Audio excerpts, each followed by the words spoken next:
Welcome to the American Accent course. I'm Liza Mojsin.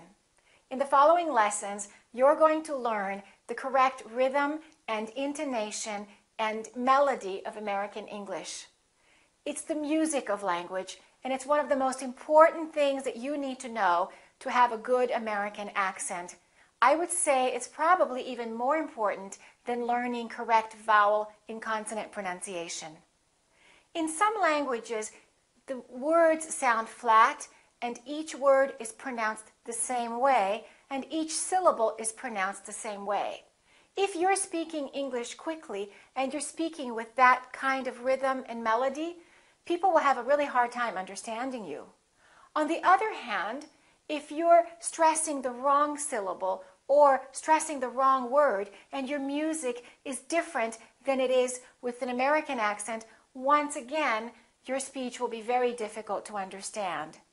So in the following lessons, you're going to learn all of the major rules that you need to know so that you can have the natural sounding rhythm and melody of American English. Let me show you how this works. For example, if we have 5 words, it's nice to meet you. 5 different words. There is one word that we should stress more than the other one, and it would be, it's nice to meet you. So this word would be higher up here. It's nice to meet you. It's nice to meet you. When we stress a word, we make the word louder and longer and higher in pitch. Repeat after me. It's nice to meet you. Now, if you make a mistake and you stress the wrong word, for example, it's nice to meet you, or it's nice to meet you, and you're speaking quickly, as you can see, this can be a big problem and people will have a hard time understanding you. In the first several videos, you're going to learn about the stress of syllables. After that, you will learn about word stress within sentences. And finally, in the last part, you will learn about intonation, which is the pitch going up or the pitch going down. Do we say it's nice to meet you, or do we say it's nice to meet you? There are some specific rules you need to know about that. What I recommend is, as soon as you learn these rules, I want you to find something to read it out loud, and also record your voice. And then analyze your voice and ask yourself if you're stressing the right part of the word and the right part of the sentence according to the rules that you're going to learn in these videos. Keep recording your voice over and over again and practicing these rules, and you will very soon have a very good American accent. Okay, let's get started.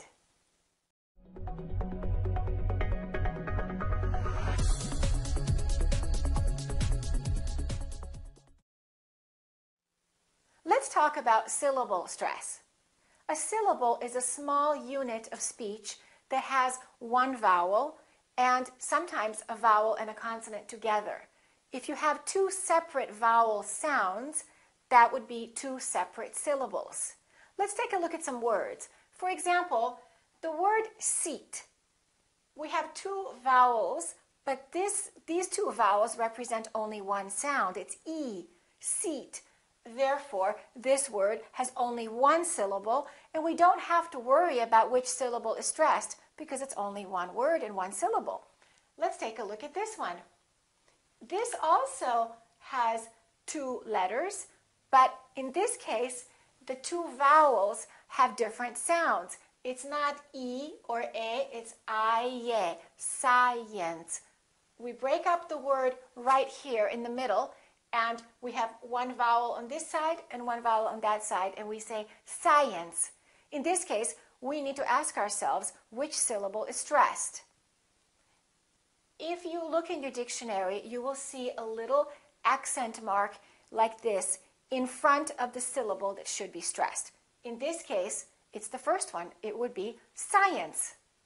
If this mark were located over here, the pronunciation would have to be science. And of course, we don't say science, we say science. Now, when you have a long word like this, audiovisual, audiovisual has 6 syllables, audiovisual. In that case, it's very important to know which syllable is stressed. In this case, it's going to be right here, audio-visual. Audio-visual. How do we stress a syllable? We make it longer and louder and higher in pitch. Audio-visual. Now, let me demonstrate to you what can happen if you make a mistake with stressing the wrong syllable. Let's look at the word success. Now, do we say success or do we say success? If you're speaking quickly and you stress the wrong syllable, definitely your words are going to be difficult to understand. So in this case, we stress the second part and we say success. I wish you success. We don't say I wish you success. Another example, the word urban. We don't say urban, we say urban. Repeat after me. Urban, we stress this part and we reduce this part. If you say urban, once again, it sounds like a completely different word. It's very important to know which syllables should be stressed when you're speaking English. Right now, I'm going to give you a little test. There are going to be some words on this board, and I want you to ask yourself which syllable should be stressed. Take a look at these words on the screen and decide which syllable you think should be stressed. You can copy these words on a page and then underline the letters that you think should be stressed.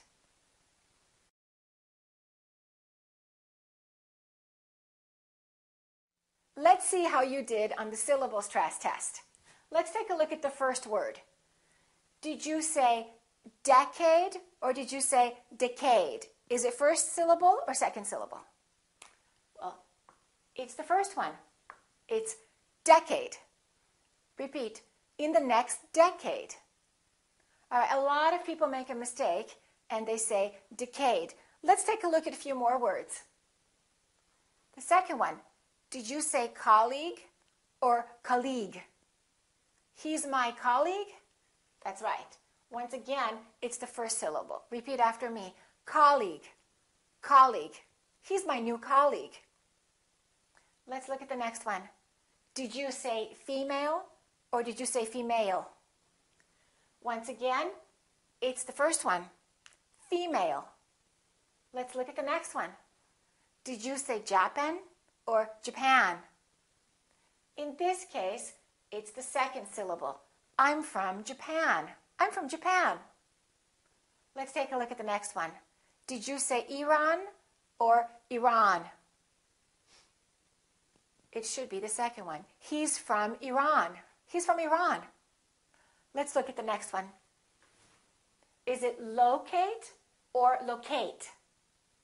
It's the first one again. It's locate. Locate. Be careful. A lot of people say locate because they're thinking of the word location. Sometimes when we change the form of the verb from a verb to a noun or to an adjective, the stress within the word changes. We'll talk about that a little bit later. Let's look at the next one. Did you say detail or detail? If it's a noun, we say detail. That's an interesting detail. First syllable stress. This is a hard word. A lot of my students make a mistake on this one. A lot of them say something like parenthesis, and it's actually the second syllable. It's parenthesis. Parenthesis. Next one, these can be confusing for a lot of people. How did you say this one? Is it necessary, necessary, or necessary? It's the first one. Necessary. Let's do the last one. Necessity. In this case, it's the second one.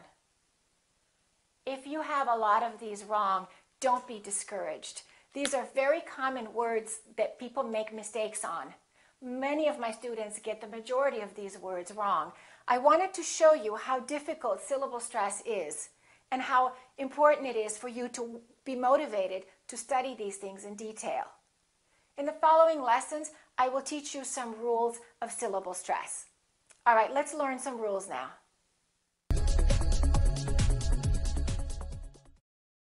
Let's learn some rules for syllable stress with words with 2 syllables. Here's a rule. If the word is a noun, 90% of the time, the first syllable is stressed when there are two syllables.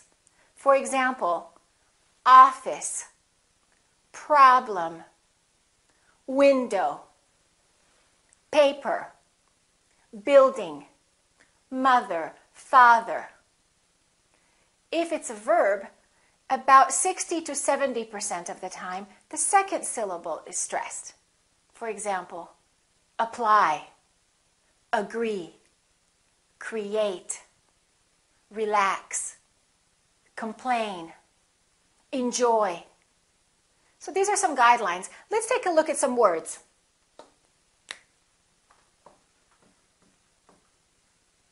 Is this word pronounced record or is this word pronounced record? It depends on if it's a noun or a verb. I would like to get the new record. Record, first syllable. He broke the world record. But I would like to record that movie. I would like to record my voice. If it's a verb, we get the second syllable. If it's a noun, we get the first syllable. How about this one? Do we say object or do we say object? Again, it depends on if it's a verb or a noun. Object is a noun. That's an interesting object. Or verb, object. I object to your decision. Let's practice some sentences now. I hope to progress. I hope to progress. You're making good progress. You're making good progress.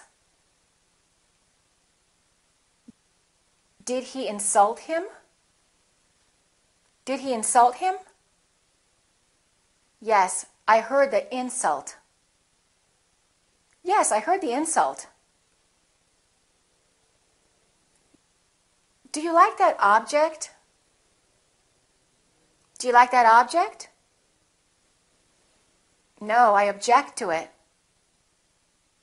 No, I object to it. Is there a conflict between them? Is there a conflict between them? Yes, those two always conflict. Yes, those two always conflict. I want to present you to my family. I want to present you to my family. I will bring them a nice present. I will bring them a nice present. Do you have the insert? Do you have the insert? Where should I insert it? Where should I insert it? Do you recall it? Do you recall it? No, I have no recall of it. No, I have no recall of it. Be careful. It could be that in your language, generally just the first syllable is stressed or the last one is. In that case, pay special attention to this and practice.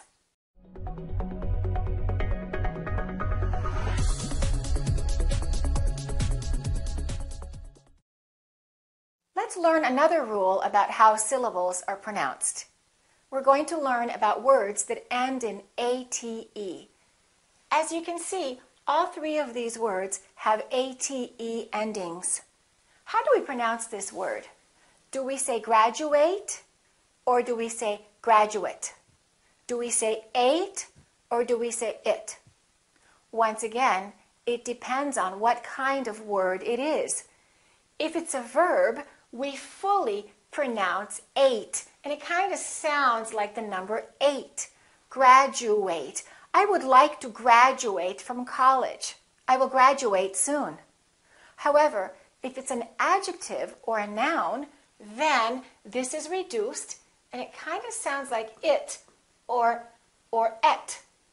For example, graduate, graduate. he is a college graduate, or I'm going to graduate school. Look at the next one. This can be a verb. In that case, it's pronounced as estimate. I would like to estimate the cost of this. Or estimate, if it's a noun. Please give me an estimate of the cost. Let's look at this word. How should we say it if it's a verb? You try it.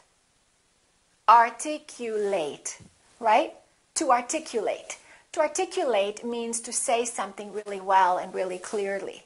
I would like to articulate it. And we have an adjective equivalent. Articulate. He's a very articulate man. It means he speaks clearly and he speaks well. So if it's a verb, we say ate, and if it's a noun or an adjective, we reduce this ate and we say it. Separate. Separate, separate. Approximate, approximate. Let's practice some more verbs that end with ate. Repeat after me. Negotiate. Abbreviate. Calculate. Nominate. Donate. Let's practice some nouns and some adjectives. Delicate. Don't say delicate. That's a very common mistake. Chocolate. A lot of my students say chocolate. It's chocolate because it's a noun. Accurate. Affectionate. Intimate. All right, let's practice some sentences now. Did he graduate from college? Did he graduate from college? Yes, and now he's in graduate school working on his PhD. Yes, and now he's in graduate school working on his PhD. I will calculate it and give you an estimate. I will calculate it and give you an estimate. I don't think that number is accurate. I don't think that number is accurate. I think you're exaggerating the amount. I think you're exaggerating the amount. That's just an approximate estimate. That's just an approximate estimate. Thanks for the chocolate. Thanks for the chocolate. I really appreciate it. I really appreciate it. Remember, ate if it's a verb and it if it's a noun or adjective.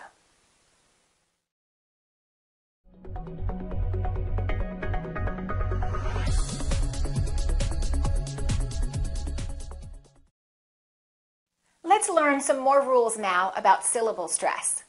I will give you some formulas that will help you know which words to stress.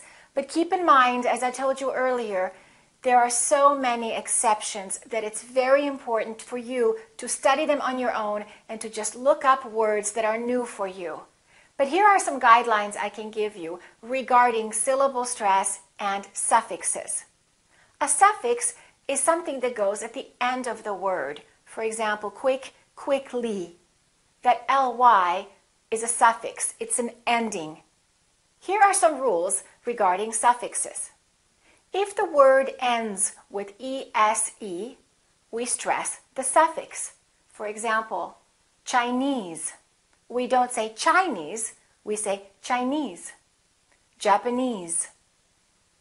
Portuguese. All right, here's another rule. If the word ends with EER, we stress the suffix.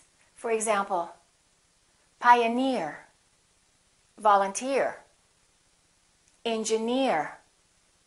We don't say engineer, we say engineer. Another rule. If the word ends with IQUE, we stress the suffix. Antique, boutique. critique, technique. Listen, technical, technique. It changes. Critical, critique. Let's learn another rule. This one has many, many words that end in IC. In this case, we don't stress the suffix, but we stress the syllable immediately before the suffix. Realistic. We don't say realistic. We don't say realistic. We say realistic. Electric. Electricity, electric. Strategic. We say strategy or strategic. Optimistic. Terrific. Pacific. Remember, the syllable before the IC gets stressed.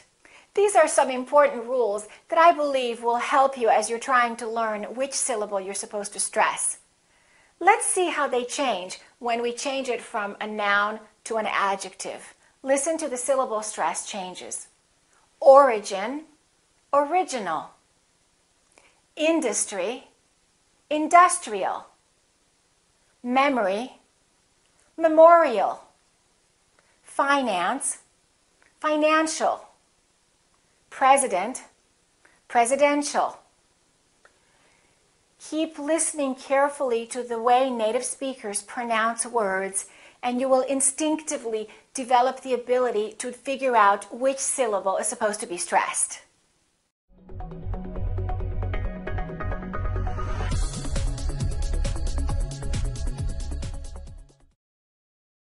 Now, let's look at what happens to syllables which are not stressed. Look at these words right here. They all have something in common. They all end in a vowel and an M. A-M, E-M, O-M, and U-M. The other thing these words have in common is that the first syllable is stressed and the second syllable is reduced. In some languages, each vowel is pronounced the same way. In some languages, they say ma, dam, ah, ah. In English, remember, syllable stress is extremely important. The syllable that we stress is longer and louder and higher in pitch. Therefore, this A is going to be louder. It's going to be ah. Madam, madam. And this A is going to be completely different from this A. They're two different sounds because one vowel is stressed and one vowel is reduced. Madam. Look at the EM of the word problem. The first syllable is stressed, and the EM will sound exactly the same as the AM of the word madam. Listen, madam, problem. This is and this is also because they're both reduced syllables. Repeat after me. Madam, problem, symptom, album. Don't say madame, problem, symptom, album. In some languages, you fully pronounce each vowel. In English, we reduce and we stress. It's very important to know which syllable is stressed so that you know what to do with the reduced syllables. Let's look at another example. Look at these three words, o'clock, doctor, and photography. These three words have something in common. Each word has two O's.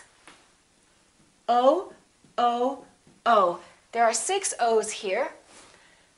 Look at the first word. This syllable is reduced in this case. The first syllable is reduced. The second syllable is stressed. So this one disappears and becomes this sound, So we say o'clock. We don't say o'clock. We say o'clock. How about this one? Do we say doctor or doctor? No, we don't. We stress the first syllable. We reduce the second syllable. Therefore, these two O's are also going to be completely different. Doctor. How about this one? We stress the second syllable. We say photography.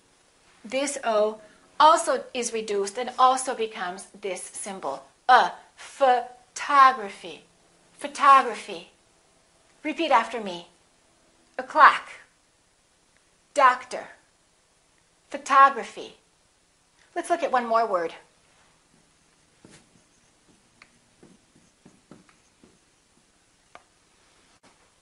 Atom.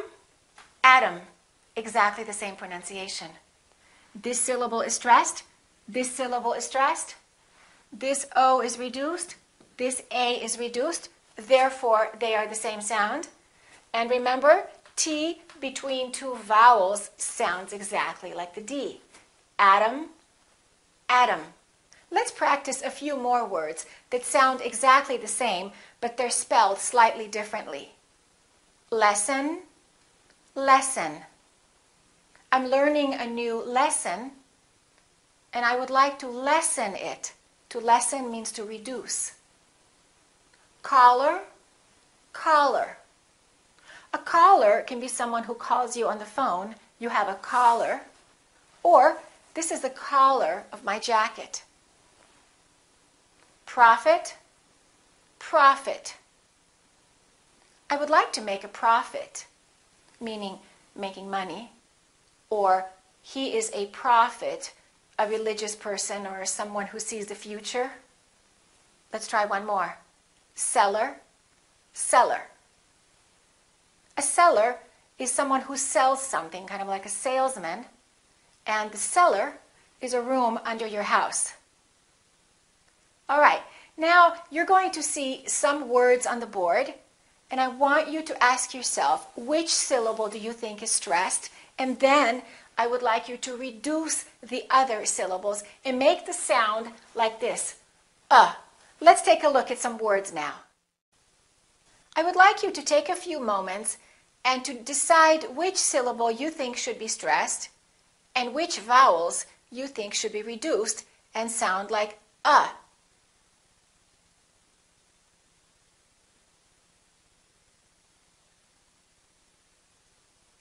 Let's see how you did with these words. Look at the first word, economy. The second syllable is stressed, therefore this E and this O are reduced. We don't say economy, we say economy, economy. Look at this one. The second syllable is reduced, the first syllable is stressed. We don't say memory, we say memory. Repeat after me. Memory. Look at the next one. Do we say control or do we say control? We say control. Second syllable is stressed. The first O is reduced. Con. Repeat after me. Con. Control.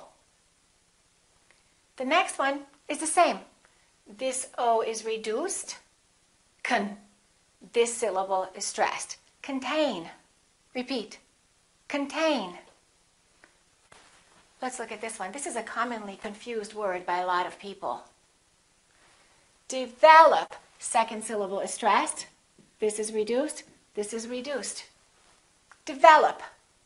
Once in a while you will hear people say develop, or they might say economy, but for the most part, generally people just say economy, develop.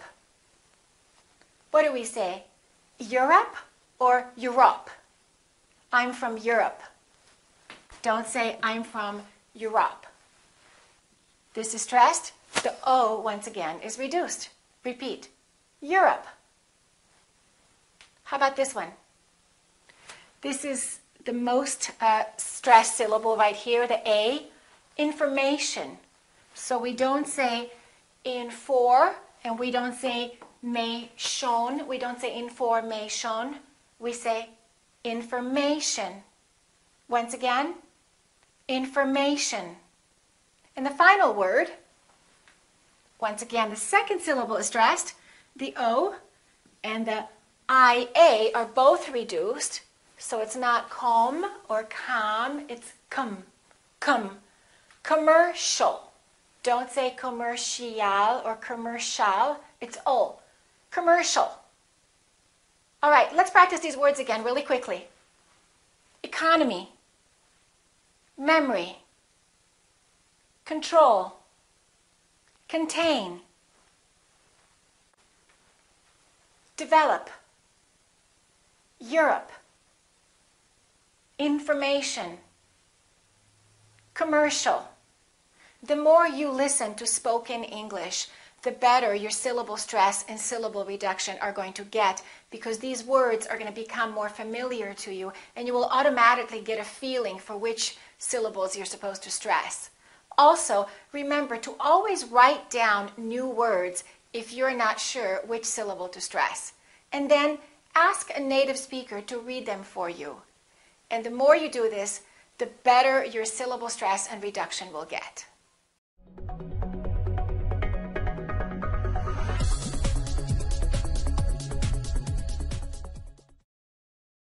Now, let's learn the rules of word stress. Just like we stress certain syllables in words, there are certain words that we have to stress in sentences. This is really important to learn because this is what creates the natural music and rhythm of American English. And it's a really important skill to master to have a good accent. Let's take a look at this. Look at this sentence. I will be driving to the market to buy something to eat. If you notice, I underlined 4 words. I underlined the verb and the noun and the verb and the verb. These words are called content words. Content words are the words that carry the most meaning of a sentence. If we eliminated all of the other words here, and if we only said the underlined words, driving, market, buy, eat, you would still understand what the speaker was trying to say, wouldn't you? Content words carry the general meaning. The other words around the content words are called function words. They're the little words that are not absolutely necessary to the meaning of the sentence. Generally, content words are nouns, such as house, book, dog, man. Verbs, which are action words, such as go, eat, sleep, drive, think, understand. They are adverbs, such as carefully, clearly, well, soon, now. And adjectives, such as tall, short, good, bad, difficult, easy. These are the words that carry the most meaning. Let's take a look at this sentence again, and let's read the sentence, emphasizing the content words. I will be driving to the market to buy something to eat. I will be driving to the market to buy something to eat. Let's try to outline what this looks like. I will be driving to the market. You're going to jump up the staircase, go higher to buy something, and then something is also going to be reduced to buy something to eat. I will be driving to the market to buy something to eat. Let's do it again. I will be driving to the market to buy something to eat. That's the rhythm of English. Let me teach you a few rules about that. When we have 2 content words, generally the second word gets more stress. For example, I got a job. Got is a verb, job is a noun. They're both content words, but job gets more stress because it's a second word. I got a new job. I got a job. I got a great job. Do me a favor. Do is important, but favor gets more stress because it comes at the end. Do me a favor. Do me a favor. See you later. What do we say? Do we say, see you later? Or do we say, see you later? Let's try a few more. Let's go for a walk. Walk is going to get the stress. Let's go for a walk. Let's go for a walk. Go gets some stress, but walk gets a lot more stress. Okay, one more sentence. Did you do your homework? Did you do your homework? Repeat after me. Did you do your homework? Let's compare two sentences now. Repeat after me. Did you get it? Did you get the job? If you notice, in the first sentence, I emphasized get, but I didn't emphasize it, because it is not a noun, it is a pronoun. In the second sentence, I said, did you get the job, because job is a noun. So we reduce pronouns and we stress nouns. One more time. Did you get it? Did you get the job? Let's do a few more sentences like that. Did you see it? Did you see the film? Who stole it? Who stole my money? Who stole my money? Now we're going to add another element at the end of the word, a few other words actually. Listen carefully. Who stole the money from me? From is a preposition, so we don't stress it. It's not a content word. It's a function word. And me is a pronoun. From me. So both of those words are reduced. Listen again. Who stole the money from me? One more. I was washing the dishes. I was washing the dishes for her. He's fixing the car. He's fixing the car for them. He's fixing the car for them. Take a look at the screen now. First, you will have a chance to try to figure it out on your own, and then you will see another screen after that with words in capital letters, and the capital letters represent the words that you're supposed to stress.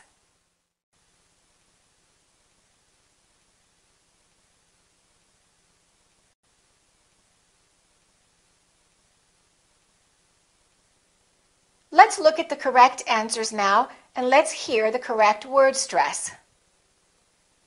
I just got a new job. I'm so excited about it.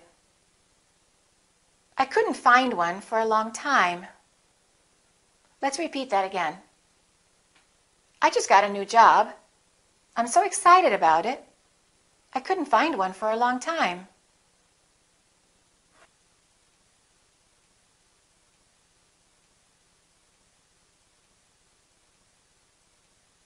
Let's look at the answers now. I'm working at the store. I'm selling women's shoes. I started working there last week. Repeat. I'm working at the store. I'm selling women's shoes. I started working there last week.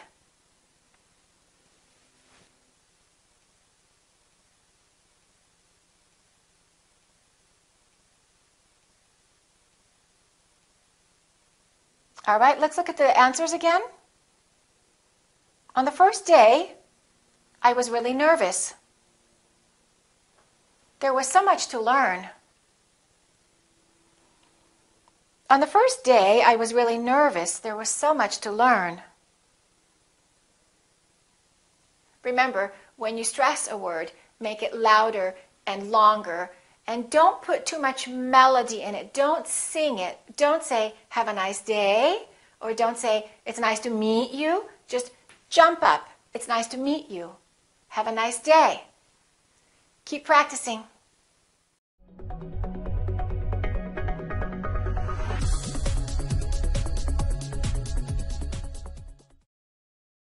Let's talk about what happens when we have a long sentence and when there are a lot of content words in one sentence.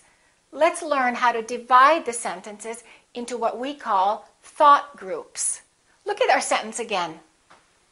I will be driving to the market to buy something to eat. We have 4 different content words, but we can say we have 2 different thought groups. One of them is, I was driving to the market. That's a unit that can go together. I was driving to the market.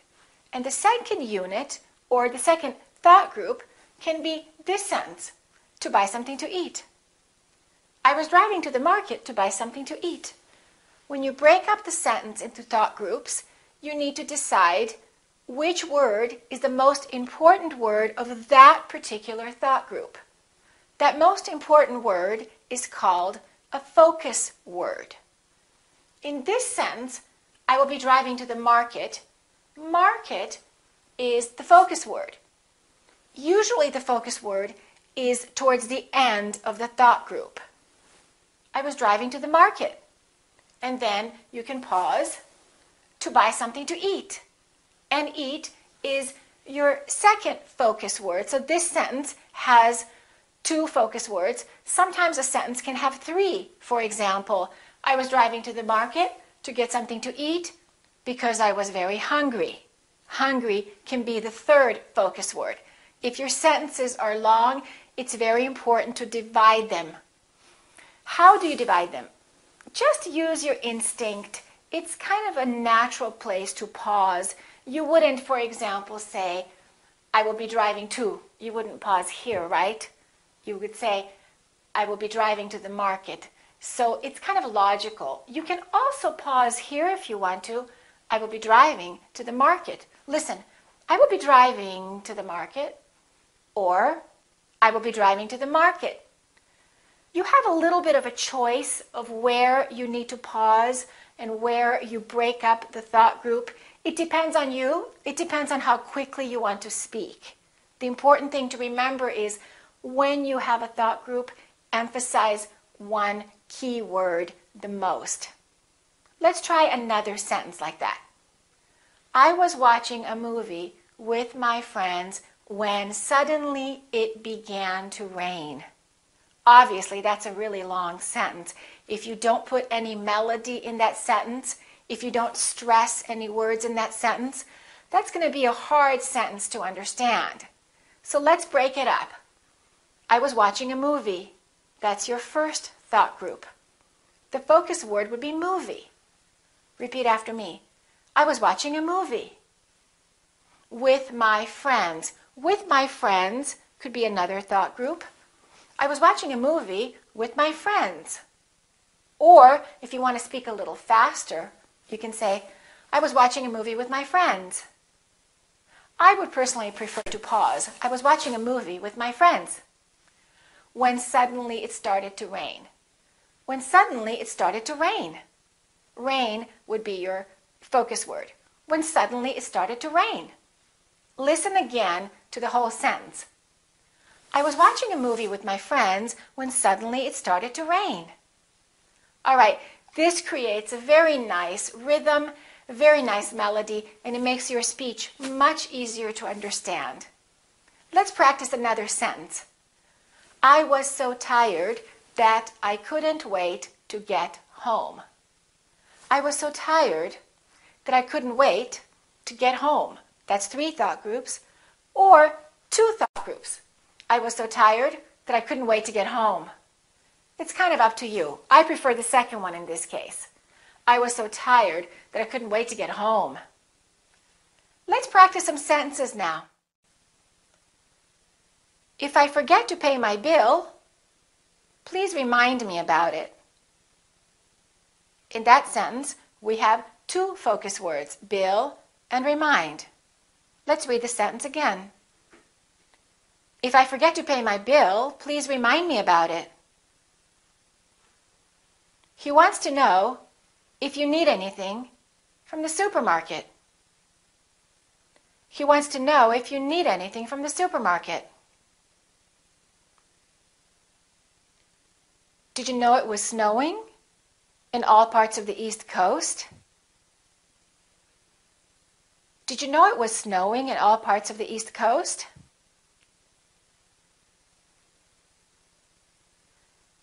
This last sentence can have two thought groups or three thought groups. When we climbed to the top of the mountain, we could see the ocean. Or two thought groups. When we climbed to the top of the mountain, we could see the ocean.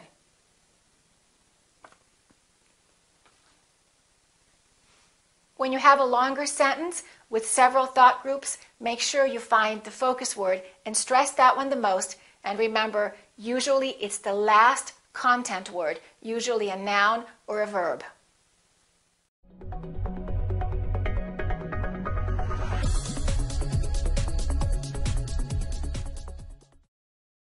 Let's learn another rule about which words to stress. We will talk now about adjectives and nouns. Listen to this sentence. It's a hot day. Hot is an adjective, day is a noun. Which one sounds correct to you? It's a hot day or it's a hot day? Do we stress the adjective or do we stress the noun? In English, we stress the noun more. In a lot of languages, the adjective gets more stressed and people say it's a hot day. In English, we say it's a hot day. You did a good job. I have blonde hair. So I don't say I have blonde hair. I say I have blonde hair. I'm wearing a black jacket. I'm wearing a black blouse and a black jacket. Listen to that rhythm of that sentence again. I'm wearing a black blouse and a black jacket. We emphasize the noun. That's a very important rule. If you say I'm wearing a black blouse and a black jacket, it sounds really strange to the people who are listening to you. It sounds like a foreign accent, and sometimes it may be difficult to understand, again, if you're speaking quickly. Let's practice some more. I have brown eyes. I have a nice job. I have an older brother. I went to a party and I had a good time. He has blue eyes. Take a minute now and describe some things about yourself, about your hair, about your eyes, about what you're wearing today. For example, I'm wearing black shoes. I'm wearing a gold ring. Describe yourself, emphasize the noun, not the adjective. If the adjective is alone, then we do stress it, of course. For example, he's tall. It's hot. That was good. But if we have a noun, then we say, he's a tall man. It's a hot day. That was a good job. Let's practice some more sentences now. That was fast. That was a fast flight. I have $5. I have $5. It's old. It's an older film.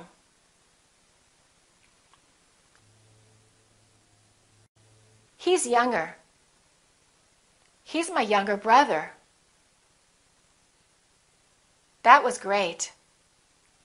I had a great time. I have an older brother and a younger sister. I have an older brother and a younger sister. She has brown hair and blue eyes. She has brown hair and blue eyes. That old lady has a little dog. That old lady has a little dog. My new car has 4 doors. My new car has 4 doors. I read a good book during the long flight. I read a good book during the long flight.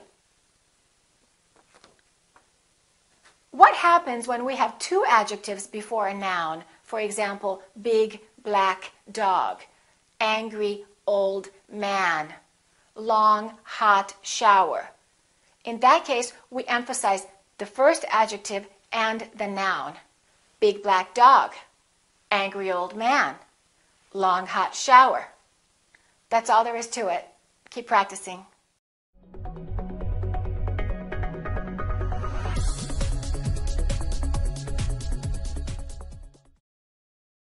Now we'll talk about how we stress compound nouns. Compound nouns are 2 words that represent one thing. For example, credit card. Credit card. 2 words representing one object, we stress the first word. Repeat after me. Credit card. Also, say these 2 words as one word. Join them together. Don't say credit card. Say credit card. Let's practice some compound nouns. For example, let's talk about the eyes. Eyelid. We say eyelid. Eyebrow. Eyebrow. forehead, forehead. Earring, earring. How about hair?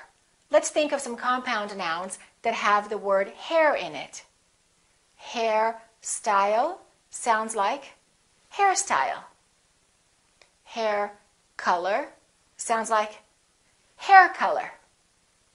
Hairbrush, hairbrush. Hair salon, hair salon.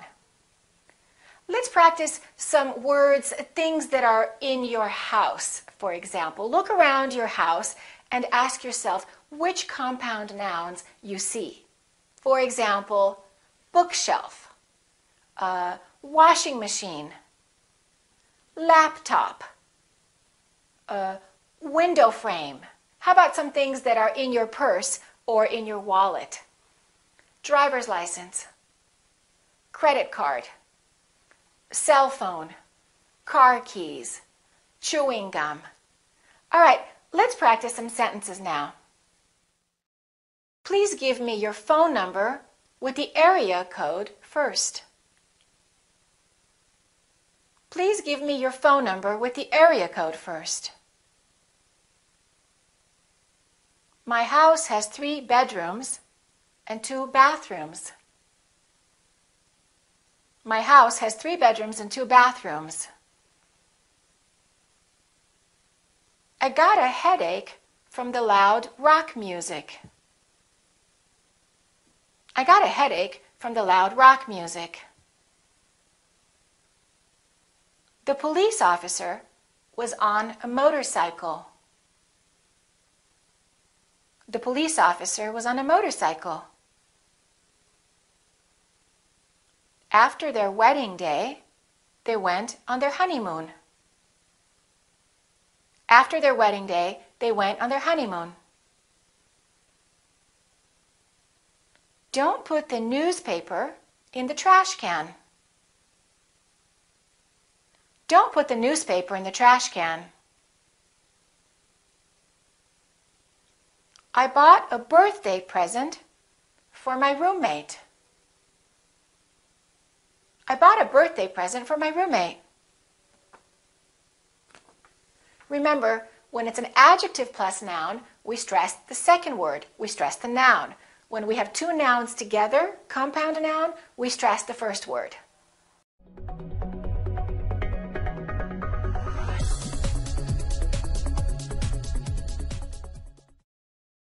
Let's talk about the rules of stress for phrasal verbs. What is a phrasal verb? Well, pick is a verb, but if we say pick up, that's a phrasal verb. The meaning is very different. Break is a verb, but if we say break down is a phrasal verb. The meaning, again, is completely different. My car broke down is different from I broke the pencil. With phrasal verbs, we stress the second element, which is usually a preposition.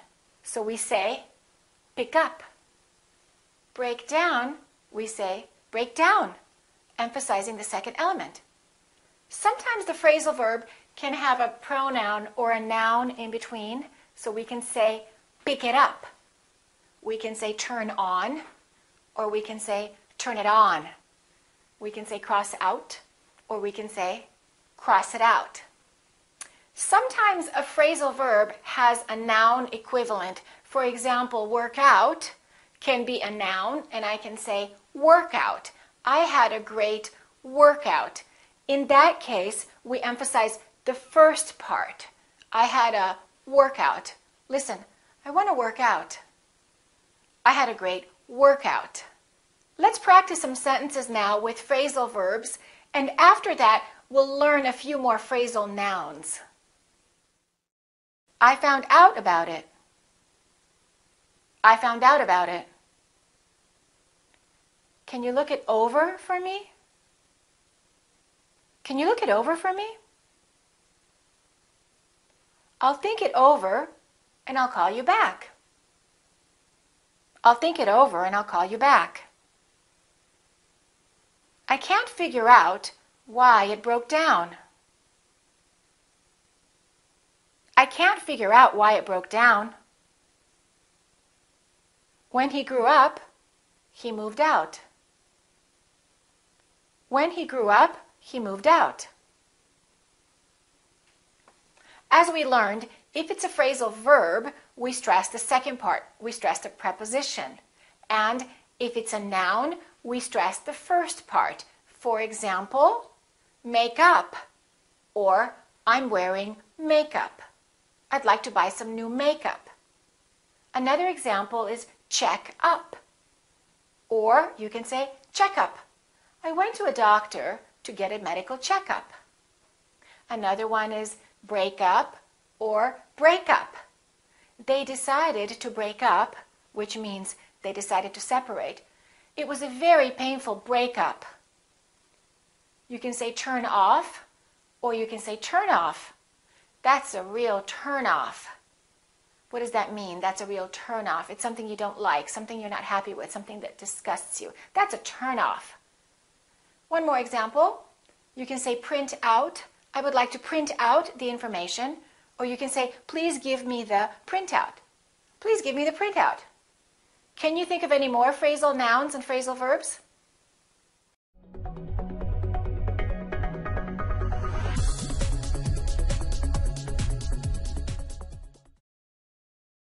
Let's learn the rules of stress for names of people and names of places.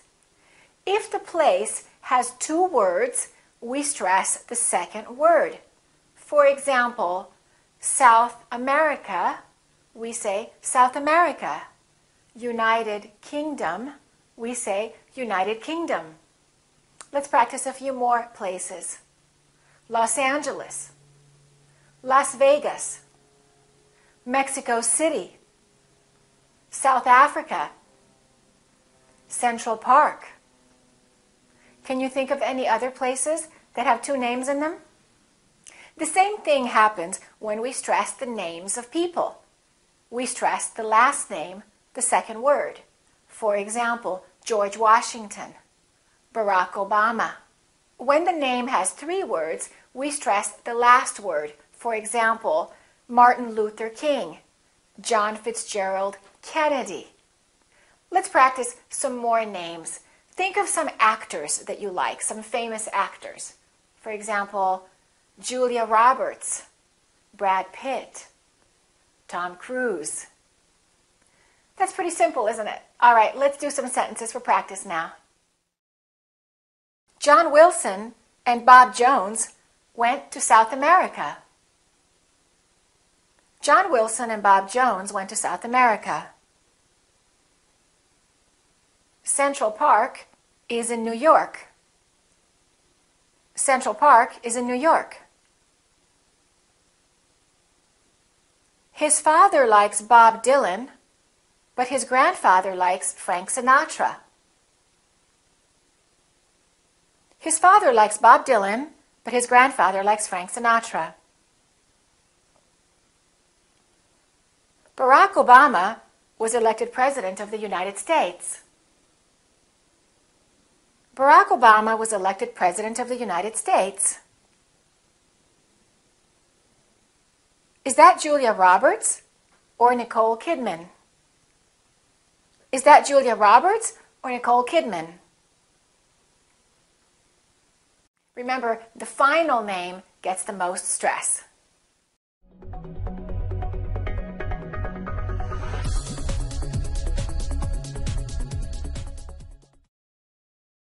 Let's talk about how we stress abbreviations and numbers.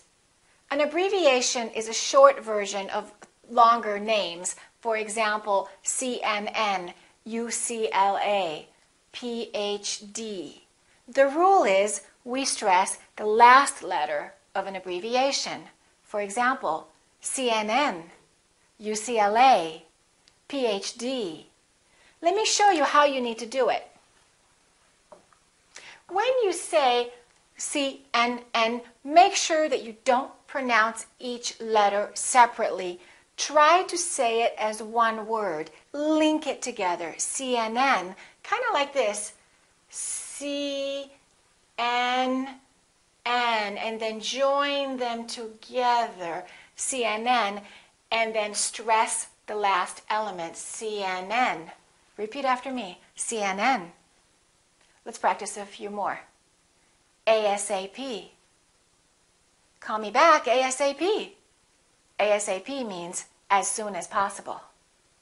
Okay, a few more. PC, HTML, DVD, CD, IQ. Can you think of any more? Sometimes people may ask you to spell your name if you have a name that they're not familiar with. Spell it the same way. Break it up and emphasize the last part. Imagine that your last name had 6 letters in it. For example, Parker. I would spell it like this. P-A-R-K-E-R. Repeat after me. P-A-R-K-E-R. We emphasize the last element.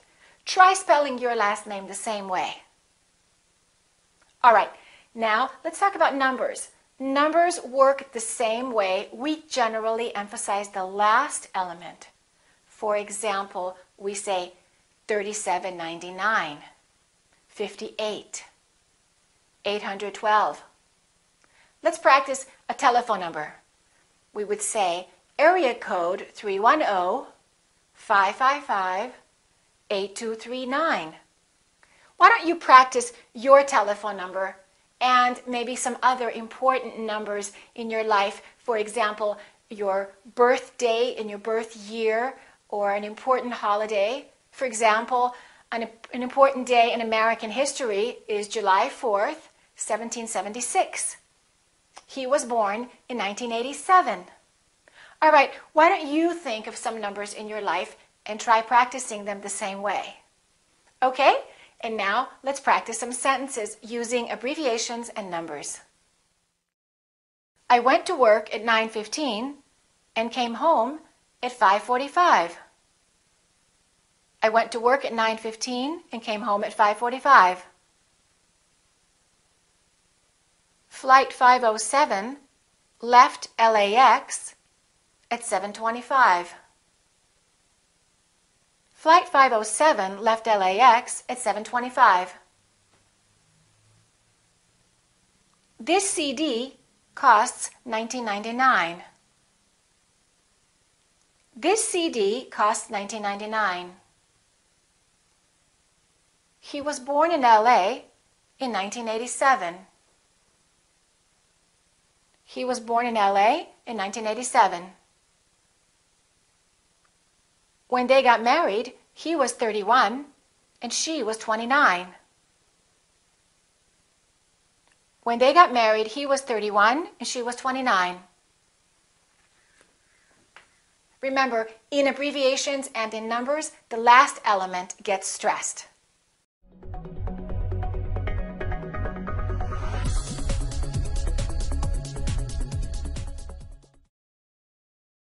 Let's learn one final rule about word stress. In some cases, any word can be stressed if you have a good reason for stressing it, if you want to emphasize it for some reason. For example, you can say, "This is the best ice cream I've ever had." Or you can say, "This is the best ice cream I've ever had." "This is the biggest dog I've ever seen." There is a reason why you want to emphasize it, to put more emotion in it, or to make sure people really understand your point. But be careful, don't do that too much, because in regular conversations you will say, "This is the best ice cream I've ever had." You can also do that with had, which is a content word, and that's what Americans often do. They say, "I love your new car." You don't have to say, "I love your new car." You can say, "I love your new car." So remember, that last element in general tends to get the most stress. However, there is room for some creativity there. Let me give you another reason that you would use special emphasis. For example, if I say to you, "You don't smoke, do you?" And you can tell me, "I used to smoke.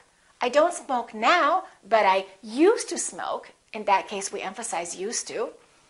Or if I say to you, "You will not go there tomorrow night, right? You're not going tomorrow." you can say, I will go. I will go. So there's a special reason why you're saying will. You're kind of emphasizing or disagreeing with what I'm saying. All right, for one more example, if I say to you, do you speak French or German? You can say to me, I speak French and German. Repeat after me. I speak French and German. Let's try one sentence like that, and let's see how the stress changes depending on the meaning that we wish to convey. Let's look at this sentence. I will drive to the beach next week. That's the normal way you would say it. Listen again. I will drive to the beach next week. However, you can change that. You can say, I will drive to the beach next week, not he. I will drive to the beach. Or you can say, I will drive to the beach. I'm not going to walk and I'm not going to take the bus. I will drive to the beach next week. Or you can say what? I will drive to the beach next week, not to the park. Or you can emphasize next. I will drive to the beach next week, not this week. And finally, if you really want to emphasize that you're saying week, you can put a little more extra stress on the word week. I will drive to the beach next week. So you can see how the stress changes and the meaning changes. So there's the flexibility for you depending on what you're really trying to convey. Let's practice one more sentence in different ways, changing the stress. Let's say this sentence naturally first. Mary made a cake for my birthday.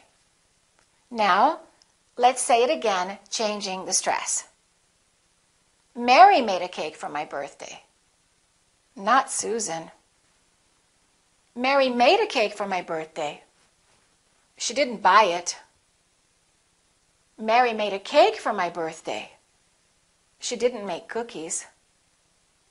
Mary made a cake for my birthday, not for his birthday. Mary made a cake for my birthday, not for Christmas. Remember, for special emphasis or for clarification, you can stress any word.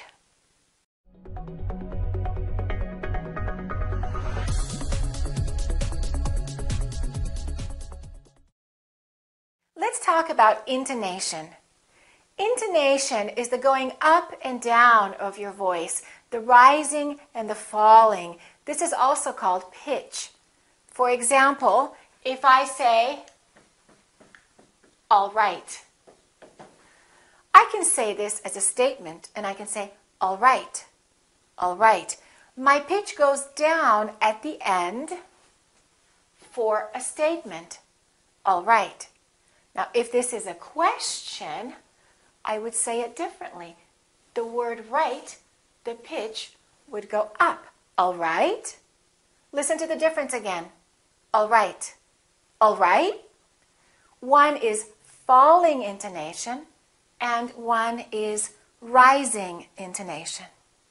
Let's try falling intonation and rising intonation on another word. The word hello. There are two different ways we can say hello. I can say hello, falling intonation, hello, nice to meet you. Or I can make the rising intonation, and when I answer the phone, I can say hello. So the pitch goes up. Hello, who's calling? Or hello, nice to meet you. If you're using the wrong intonation, people may be confused about what you're trying to say, and they may misunderstand you or just get the wrong impression. You may sound nervous or insecure and unsure of yourself if your intonation is going up at the end rather than down in statements. So let's practice the falling intonation by saying some very simple sentences that are statements. And remember, a statement is not a question. After we do this, we will learn some rules for intonation with questions And with questions, sometimes the intonation rises, but not always. Sometimes it goes down, depending on what kind of question it is. But first, let's practice the falling intonation of simple sentences. I like it. Repeat after me. I like it. Have a nice day. My name is Bob. It's cold outside. I'm tired. I'm hungry. I'm hungry because I haven't eaten all day. Don't confuse stress and intonation. We have learned that for stress, we jump up on the keyword, but then intonation is when you jump up, how you do it. For example, if I say, have a nice day, I'm still going to emphasize the word day, but I'm not going to make my pitch go up. I'm not going to say, have a nice day. I'm going to say, have a nice day. Have a nice day. So my voice is still going down even though I'm stressing the word. The pitch is still down. Very important. All right, let's practice a few more statements. Think of some things that you're feeling right now. I feel good. I'm feeling happy. Today is Monday. I'm going to go to work soon. All right, make some simple sentences, making sure that your voice goes down at the end, that your pitch goes down.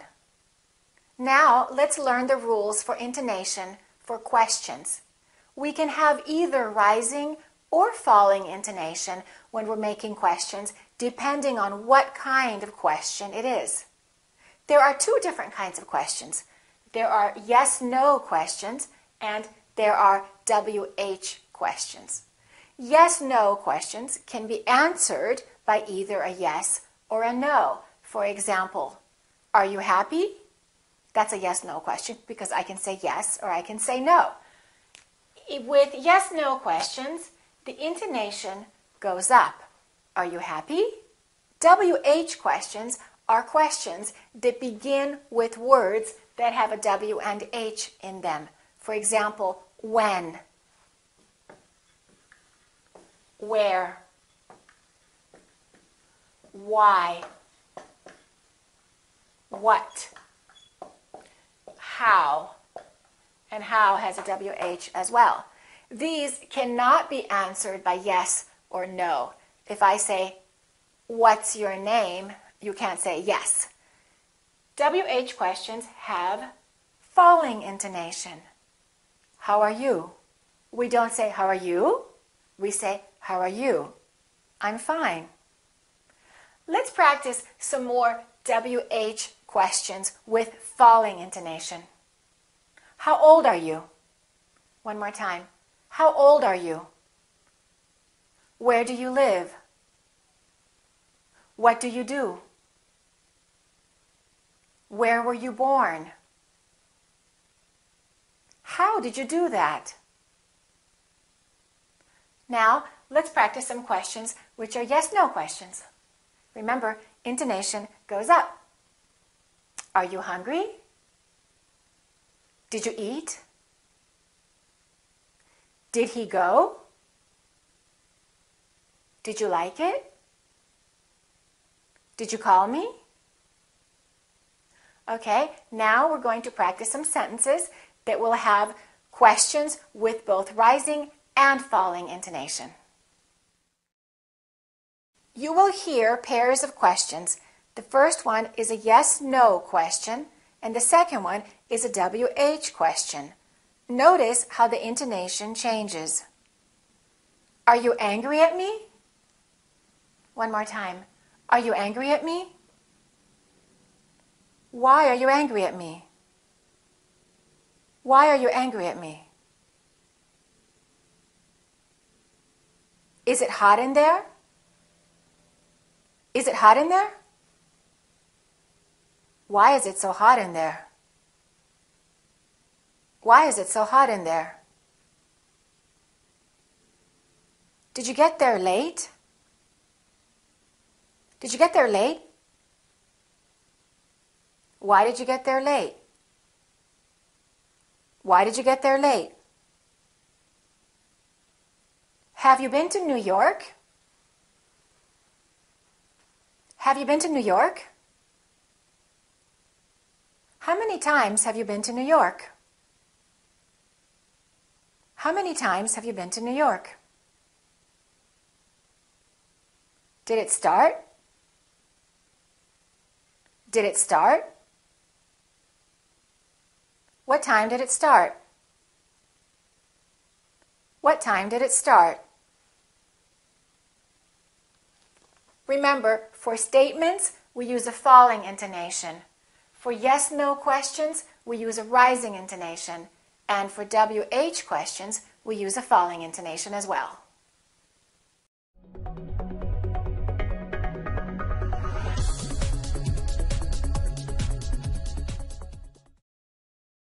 Let's learn about how intonation can change within one sentence. Within one same sentence, the intonation can both rise and fall. Let me give you the rules for that. One rule is when we list items in a series. For example, when you say, I bought chicken, fish, apples, and sugar at the supermarket. Each of those items that you list should have a rising intonation. I bought chicken, fish, apples, and sugar. The last one will have falling intonation. So we go up, up, up, down. Let's try that one more time. I bought chicken, fish, apples, and sugar. When you have that rising intonation, people know that that's not the last element. Something more is coming. Apples and sugar. When the intonation goes down, it indicates that we're finished talking. Let's try another example sentence where we list items in a series. I woke up, ate breakfast, and went to work. One more time. I woke up, ate breakfast, and went to work. Let's list some sports that you like to watch or that you like to play. For example, I like to run, to play tennis, and to swim. I like to run, to play tennis, and to swim. Which sports do you like? All right, try to list some things in a series. Maybe what you have in your refrigerator today. I have milk, water, butter, and eggs. Let's learn another rule about how intonation can be both rising and falling in one sentence. First, I'm going to say one short sentence two different ways, and I want you to ask yourself, how are they different? I think it's going to rain. I think it's going to rain. How does that feel different? Listen again. I think it's going to rain. I think it's going to rain. If I say it the second way, with my intonation going up, with the pitch going up, it sounds like something else is coming, like I'm not finished speaking. Listen again. I think it's going to rain, but I'm not sure. I think it's going to rain, but I'm not sure. Let's practice another sentence. I'd love to eat that. Repeat after me. I'd love to eat that. Intonation goes down. Listen to this. I'd love to eat that. Okay, something else is coming. I'd love to eat that, but I'm on a diet. I'd love to eat that, but I'm on a diet. All right, let's try one more. Give me your number. Give me your number. If you give me your number, I'll call you. If you give me your number, I'll call you. So to indicate that you're not finished, that you have something more to say, let your pitch go up at the end of the first part of your sentence. That way the listeners will be ready. It's kind of like having a comma and knowing that the thought is just partially finished. Also, with introductory words, we use rising intonation. Introductory words are words like on the other hand, or however, or in my opinion. It's something you put in the beginning of a sentence, usually followed by a comma. Let's practice that. On the other hand, maybe I'll go. On the other hand, I'll take the blue one. If you ask me, I think you did a good job. If If you ask me, I think you did a good job. Let's practice one more introductory phrase. If I were you. If I were you, I would talk to him. If I were you, I would talk to him. Rising and falling intonation is also used when you're giving someone a choice. Should I call you or send you an email? Do you like chicken or beef? Does he have green eyes or blue eyes? Is he a young man or an old man? Now, let's practice all of these things in sentences. Are you married or single? Are you married or single? They have 4 children, ages 7, 9, 11, and 14. They have 4 children, ages 7, 9, 11, and 14. I went to the gym, came home, and called my friend. I went to the gym, came home, and called my friend. As far as I know, I'm not allergic to anything. As far as I know, I'm not allergic to anything. According to the weather report, it's going to rain. According to the weather report, it's going to rain. Remember, rising intonation when you're not finished speaking and you have something more to say, and then falling intonation at the end of your sentence.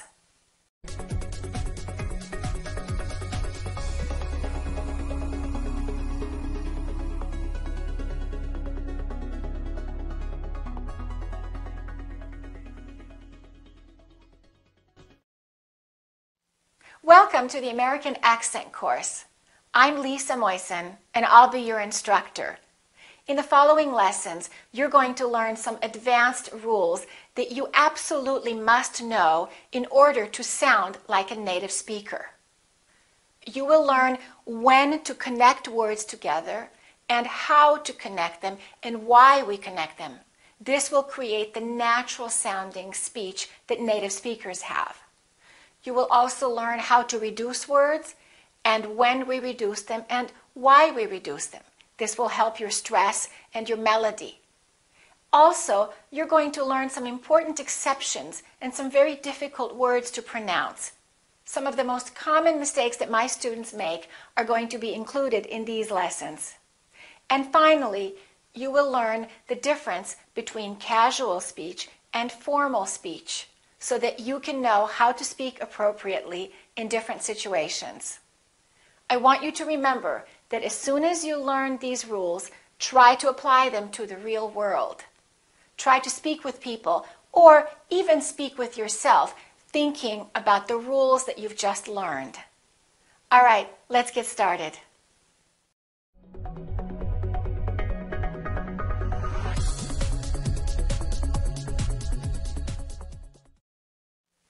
Let's talk about a very important concept called linking. What does linking mean? Linking means connecting. And in speech, linking is connecting 2 words together. There are specific rules that Americans, native speakers, follow when they're speaking English that they don't realize that they're following, but they are naturally and smoothly connecting words together. Non-native speakers have to learn these rules. If you don't link words together, your speech will sound choppy and mechanical, kind of like computer-generated voice. Hi, how are you? So it's very important to learn how to link words together so you can sound smooth and your speech will be interesting to listen to and it will have that natural, smooth connection. Let's learn the first rule of linking.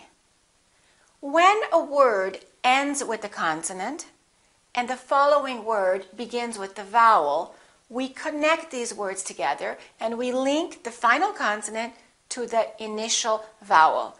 Let's take a look at how that works. Here we have 3 sentences. Look at the first sentence, in an instant. We wouldn't say in an instant. We would connect the final consonant to the next vowel. So this N and this A would be said together. Listen, inan, inan. So it's kind of like this N is over here. Nan, nan, inan. And this N is connected to the following vowel, I. Ninstant, in an instant. Repeat after me, in an instant. So we have the N over here and we have the N joined to this part and sounds like nin. One more time, in an instant. Let's take a look at another sentence. Let's analyze where are the consonants and where are the vowels. Where are the opportunities for us to link? We have an N followed by an I. Therefore, we don't say John is. We link it and we say John is. John is. Here we have an S followed by a vowel. Therefore, we say isa. Isa. Listen, John is a. Don't say John is a. Say John is a. Friend of. One more opportunity to link. We say friend of. Friend of. Let's say the whole sentence together now, linked smoothly. John is a friend of mine. John is a friend of mine. All right, let's look at one more example.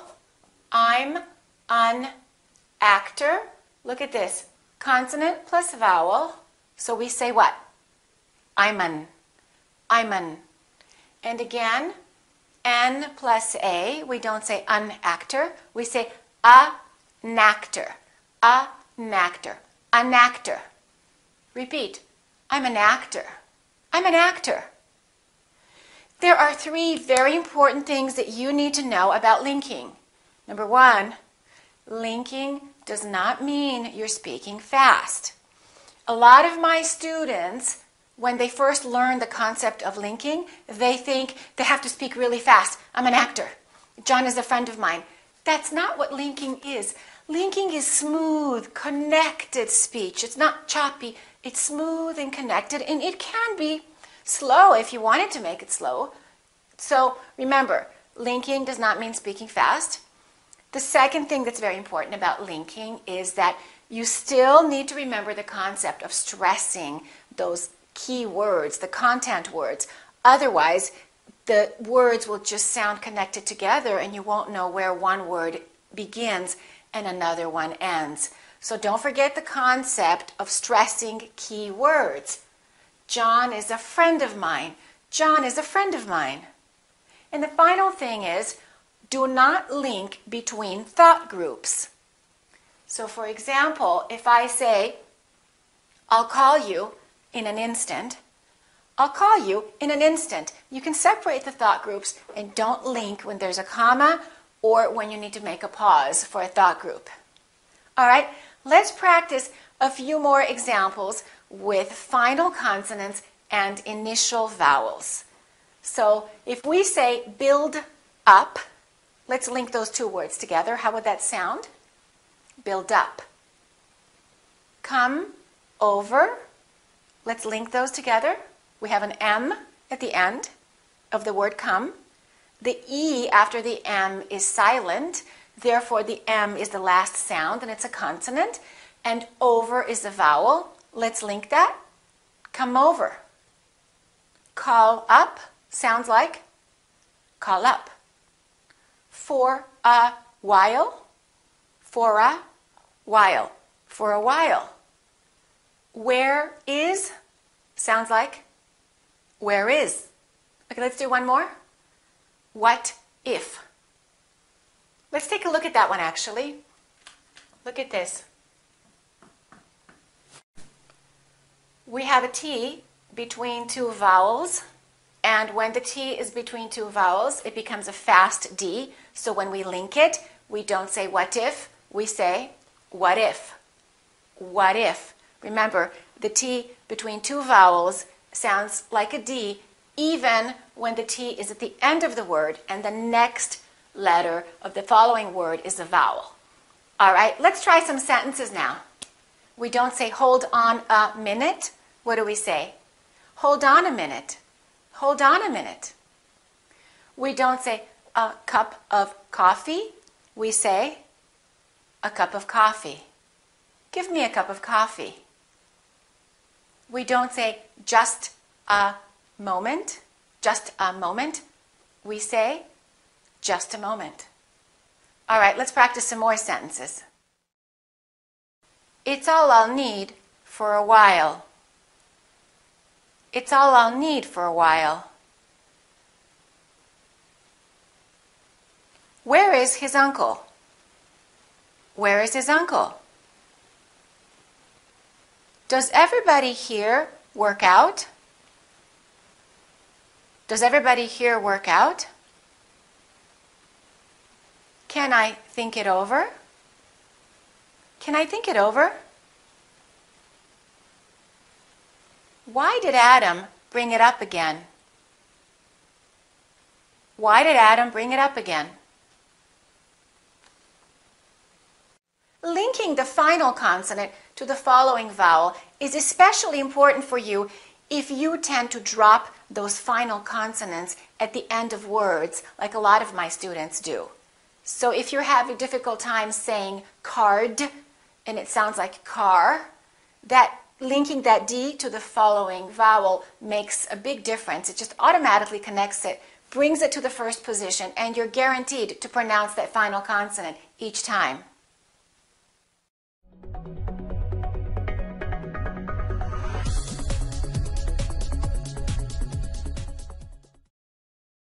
Let's learn the rules of linking two consonants together when one word ends in a consonant and the following word begins with a consonant.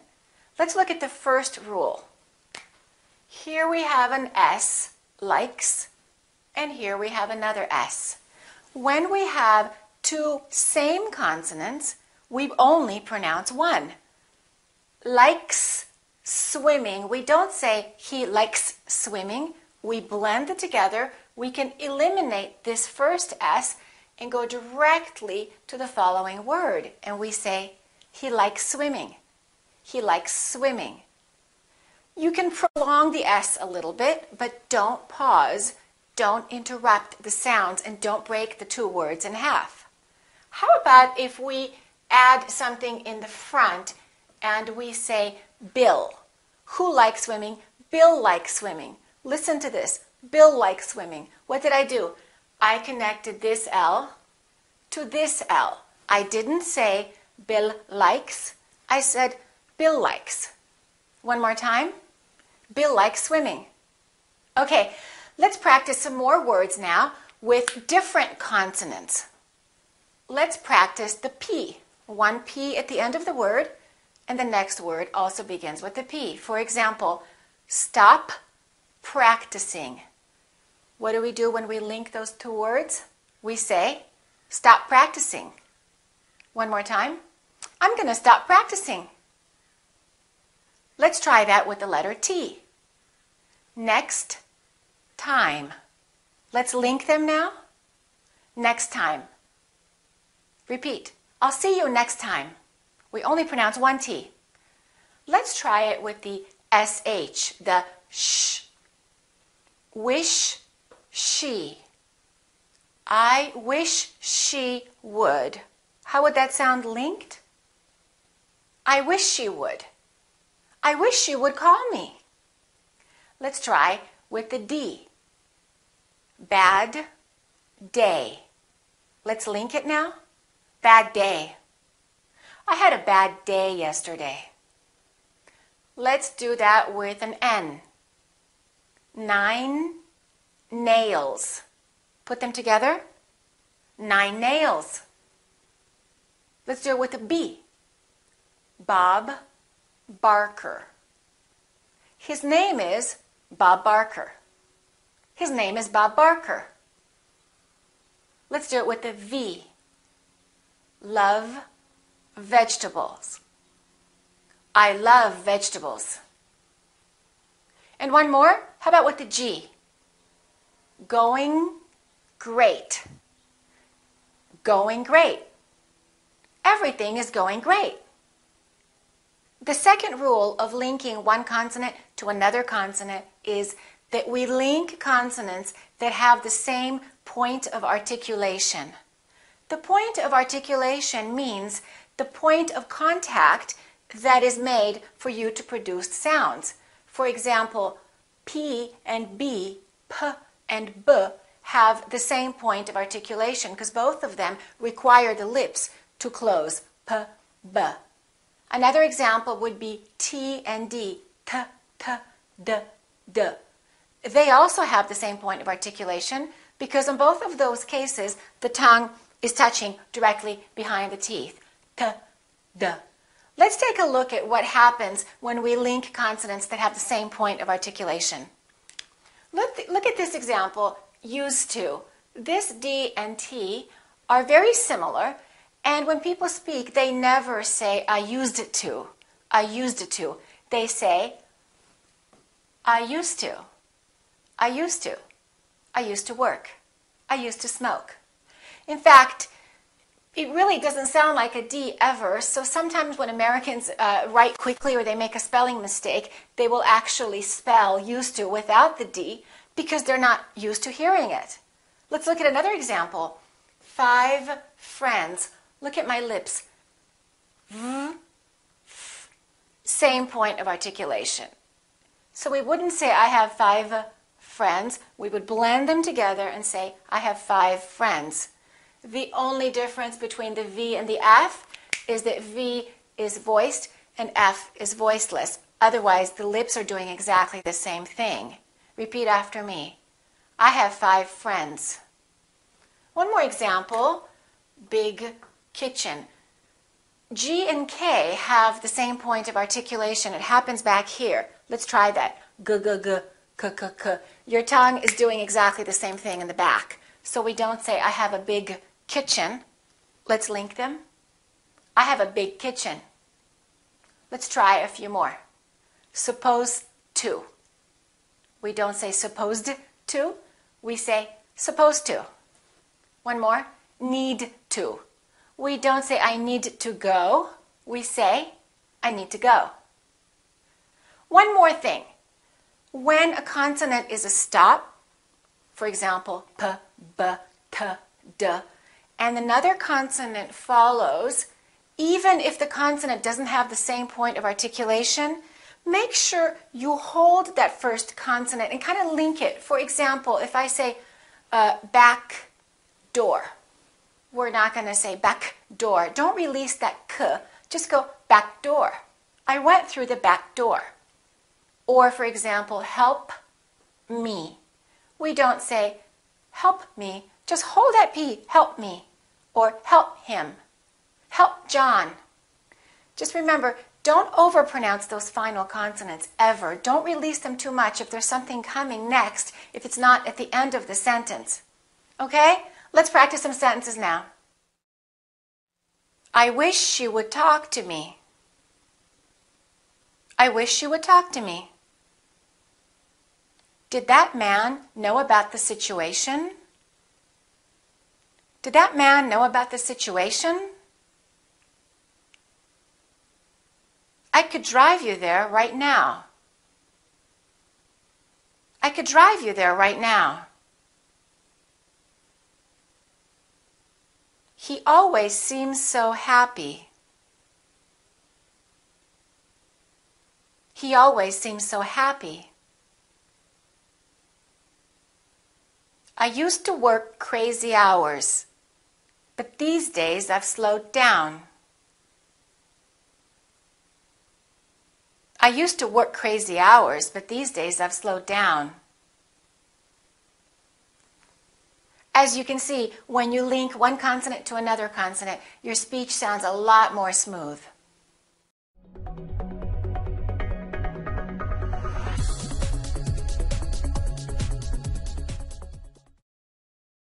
Let's learn the final rule about linking.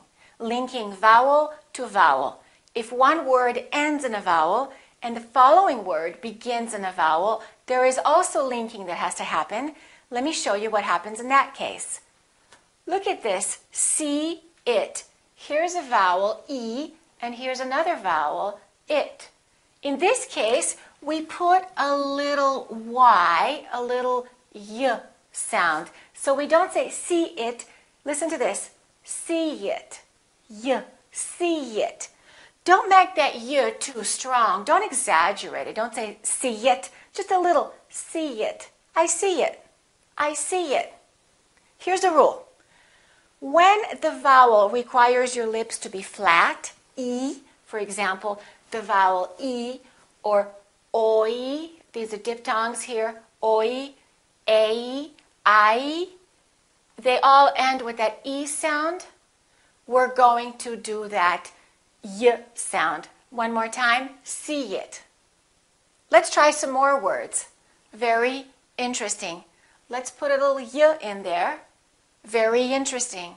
Not too strong. Don't say very interesting. Just a little bit. Very interesting. Let's try carry on. Carry on. We all. We all. We all. We all had a good time. May I. Let's put the little Y in there. May I. May I. May I help you? So don't say, may I help you? Say, may I help you? Enjoy it.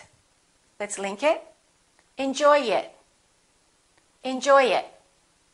I hope you enjoy it. One more. Boy is. Let's link it.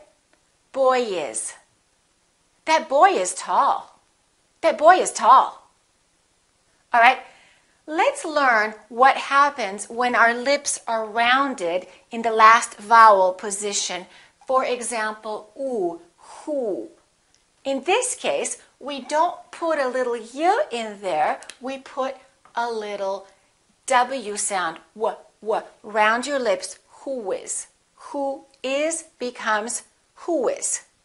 Also, when we have the sound O, this sound, O. For example, no. We don't say no one. We link it. We put a little W in there and we say no one. Let's practice now some more with the W. 2 hours. Let's put a little W in there and we say 2 hours. One more time. 2 hours. Blue ocean. Put a little W in there. Blue ocean. Do all. Do all. I will do all of it. One more. No answer. Put a little W in there. No answer. All right, let's practice some sentences now. I don't do it very often. I don't do it very often. Why is she so afraid of it? Why is she so afraid of it? I can see inside the open window. I can see inside the open window. This is the only one I know about. This is the only one I know about. Did you see any other ones? Did you see any other ones? Keep in mind, we insert a very little Y and a very little W sound between two vowels.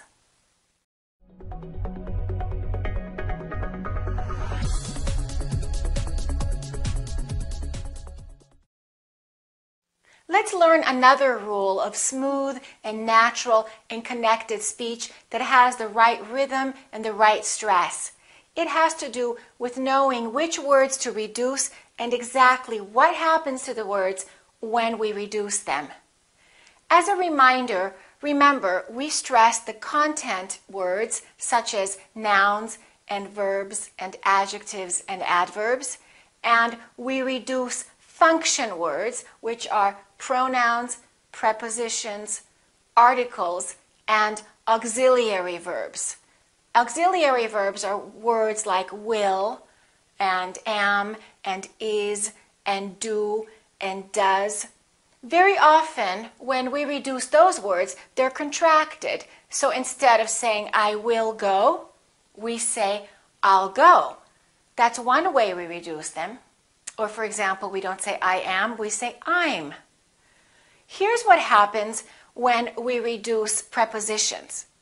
The vowel in the preposition generally becomes the neutral sound, the sound. Let's take a look. For example, the word as, when we say it naturally and when it's in the middle of the sentence, becomes as. For example, as long as you want. We don't say as long as you want. We say as long as you want. As soon as possible becomes as soon as possible. I'll call you as soon as possible. As becomes as, just a little as. As far as I know, as good as it gets. This is as good as it gets. Let's look at what happens to the word on. We don't say on Monday, we say on Monday. Repeat after me. On Monday. On Monday. I'll see you on Monday. I'll call you on Tuesday. Put it on the desk. Please come on time. Let's look at what happens to the word at. We don't say at home, we say at home, at home. I'm at home. I'm at school. I'll meet you at 5. I'll call you at 6. Let's look at what happens to the word to. We don't say to the store, we say to the store. To go. I'd like to go to the store. One more time. I'd like to go to the store. Don't say I'd like to go to the store. One more. To work. I'm going to work. I'd like to talk to you. All right? Let's look at what happens to for. We reduce the O and it becomes a. For. Repeat after me. For a while. For a while. For a moment. For a long time. I haven't seen you for a long time. All right, let's look at what happens to or. Or becomes just a consonant We don't say yes or no. We can say yes or no. Good or bad. Good or bad. This or that. Would you like this or that? Now, there could be a reason that you want to extend the or if you decide you want to say, do you want this or that? If you're thinking or if you don't know what you're going to say next, of course, you can change it. But remember, if you're continuing the sentence and you know where you're going with the sentence and what you're going to say, and there's no pause after the or, then make sure you say it a little faster and reduce the vowel and just say Look at this one, our. We don't say, this is our house. We say, our. This is our house. This is our house. This is our car. Do you like our new garden? Here's our number. All right? And let's look at what happens to and. In this case, we reduce the A and the D. Those disappear often. And for example, we don't say rock and roll music. We say rock and roll. I love rock and roll. In and out becomes in and out. In and out. John and Mary becomes John and Mary. I'm going to talk to John and Mary. This and that. This and that. What are you doing? This and that. Let's try some sentences now. I'd like to see you for a moment. I'd like to see you for a moment. Sooner or later, you'll meet our parents. Sooner or later, you'll meet our parents. I went to work at 9 o'clock. I went to work at 9 o'clock. I had bacon and eggs for breakfast. I had bacon and eggs for breakfast. Do you like black and white or color photos? Do you like black and white or color photos? Again, remember, reducing function words does not mean you're speaking really fast. You still have to slow down on the content words.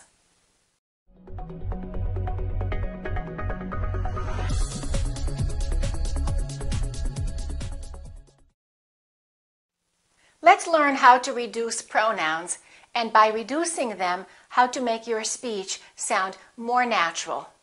All right, let's look at what happens when we have pronouns that begin with the letter H or the letter TH. If we say he did, we pronounce the H. But when he comes later, when it's not in the beginning of the word, we generally reduce it. So we don't say did he, we very often say did he? Did he go? Did he do it?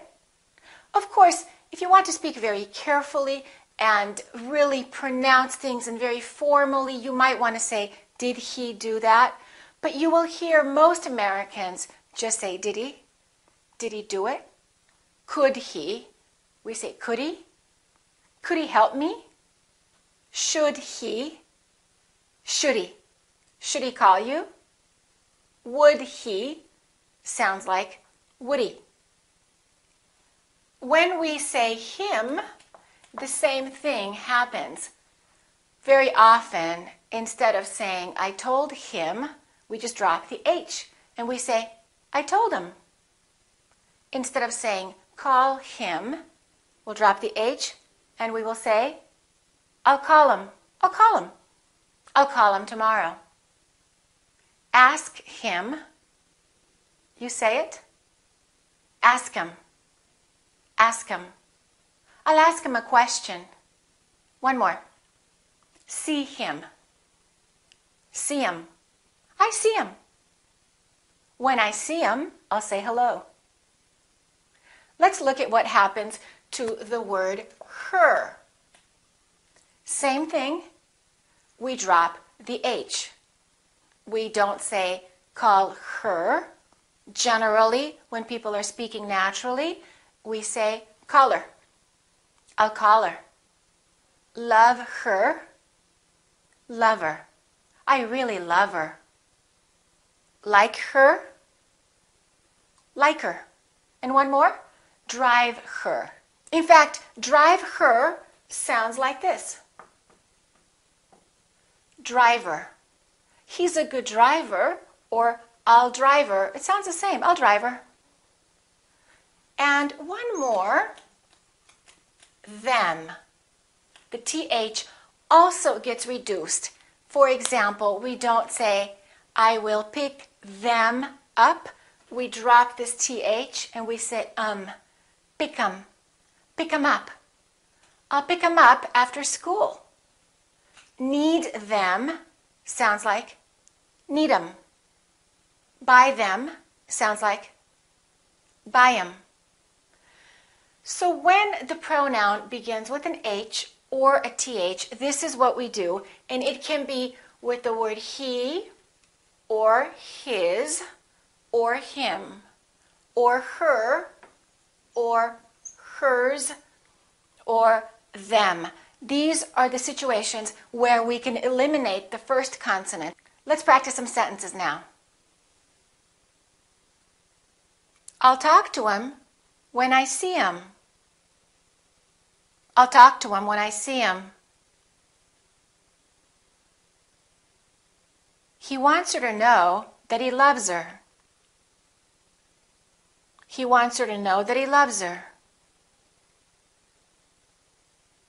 I'll pick him up and take him home. I'll pick him up and take him home. Is that his car? No, That's his brother's car. Is that his car? No, that's his brother's car. She cut her hair, and I didn't recognize her. She cut her hair, and I didn't recognize her. Keep in mind, when the pronoun is the first word of the sentence, you would never eliminate the H or the TH. They would never be silent. You have to always pronounce them. Also, sometimes there is a special reason to stress the pronoun. For example, I love him, or I want to talk to him. In that case, of course, you would also always pronounce that first consonant.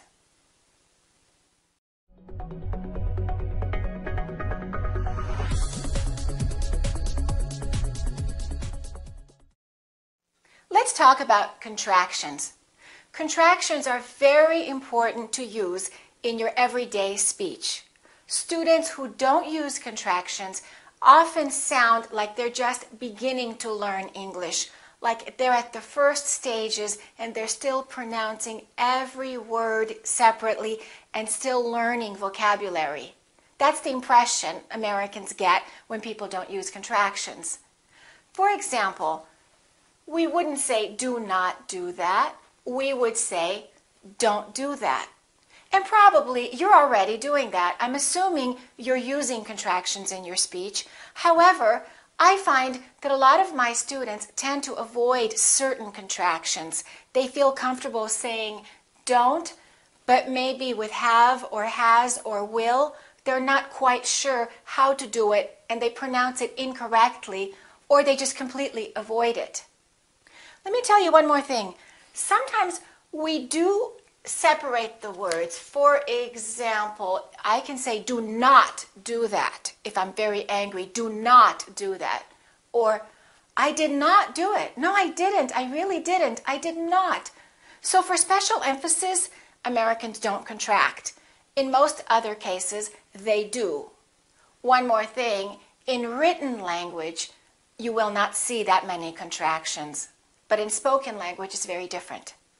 Let's look at another example. I've been there. When people speak, this is how they talk. I've been there. They don't say, I have been there. Of course, if they want to emphasize it, I have been there. I really have. In that case, that's different. But in normal speech, you would definitely make this contraction. I've been there. Let's practice contracting some very common words. The word will. I will. Sounds like I'll. Repeat after me. I'll. Don't say I'll. Put a little between the I and the L. I'll. I'll. I'll call you. I'll see you. I'll talk to you. He will. Remember, don't pronounce that W. A lot of my students still tend to put a little W and they say he'll. It's not he'll, it's he'll. He'll. He'll call you. He'll talk to you. She'll. She'll do it. How about they will? They'll. They'll see you. And here's a difficult one. It will. How does that sound? Don't say it'll. Let's change that T into a fast D and say it'll. It'll rain. It'll be hot. It'll be nice. It'll rhymes with the word little. We don't say little, we say little. It'll, little. That's a hard one. Let's practice contracting the word would. I would sounds like I'd. I would and I had sound exactly the same when they're contracted. They both sound like I'd. I would go, I'd go. I had gone, I'd gone. They sound the same. How about he would? He'd. She would, she'd. We would, we'd. Repeat after me. We'd like it. They'd love it. Let's practice has. He has. He's. Is and has sound the same when they're contracted. So when we say he's, it could be that we are saying he is or he has. He is here. He's here. He has been. He's been. Let's practice are. That's an easy one. You are. You're. They are. They're. We are. We're. We're hungry. They're home. You're tall. Let's practice some with have. I have. I've. They have. They've. We have. We've. They've been there. We've been married for a long time. Okay, let's practice some sentences now. It'll rain all day. It'll rain all day. It's good that you're home. It's good that you're home. He'll call me and I'll give him the number. He'll call me and I'll give him the number. We waited because you said you'd come. We waited because you said you'd come. I've already eaten, but he's still hungry. I've already eaten, but he's still hungry. Remember, contractions are not necessarily casual speech. This is how people talk.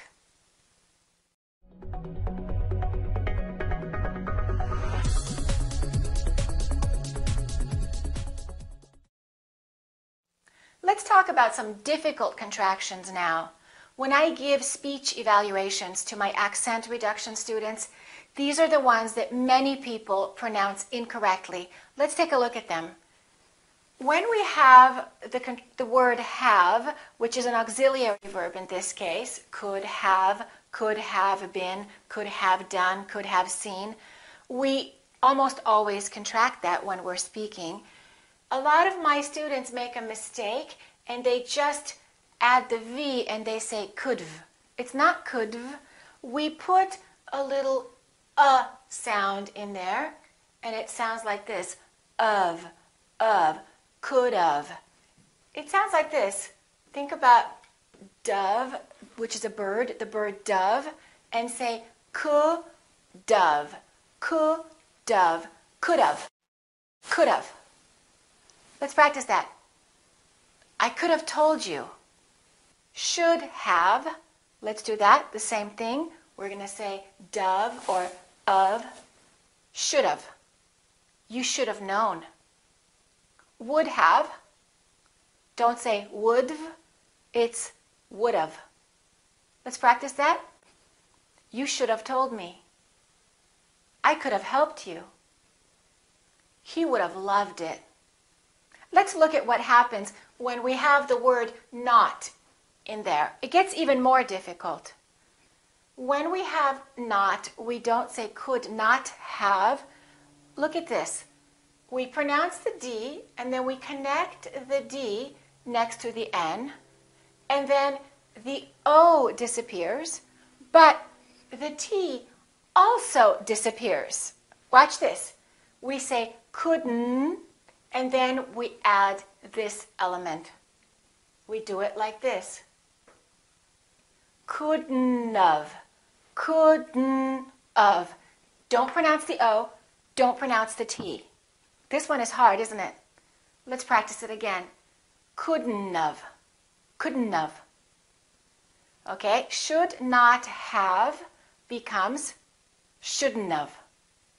Would not have becomes wouldn't have. Let's practice some sentences. He couldn't have done it. One more time. He couldn't have done it. She shouldn't have told you. She shouldn't have told you. One more. They wouldn't have known. They wouldn't have known. Let's look at one final point. When this is a question, would you have, we basically do this also. We say, would you have? Would you have? Would you have? Would you have? Would you have? Should you have? Should you have? Strange, isn't it? That's how people speak. Let's practice some sentences. How would she have known? How would she have known? What would you have done? What would you have done? Now let's practice the sentences for all three examples. You should have seen it. You should have seen it. You would have liked it. You would have liked it. I shouldn't have said that to him. I shouldn't have said that to him. I wouldn't have called you if I'd known you were sleeping. I wouldn't have called you if I'd known you were sleeping. You wouldn't have been tired if you'd gone to bed earlier. You wouldn't have been tired if you'd gone to bed earlier. What would you have said to her? What would you have said to her? Okay. Remember, could have, couldn't have, would you have?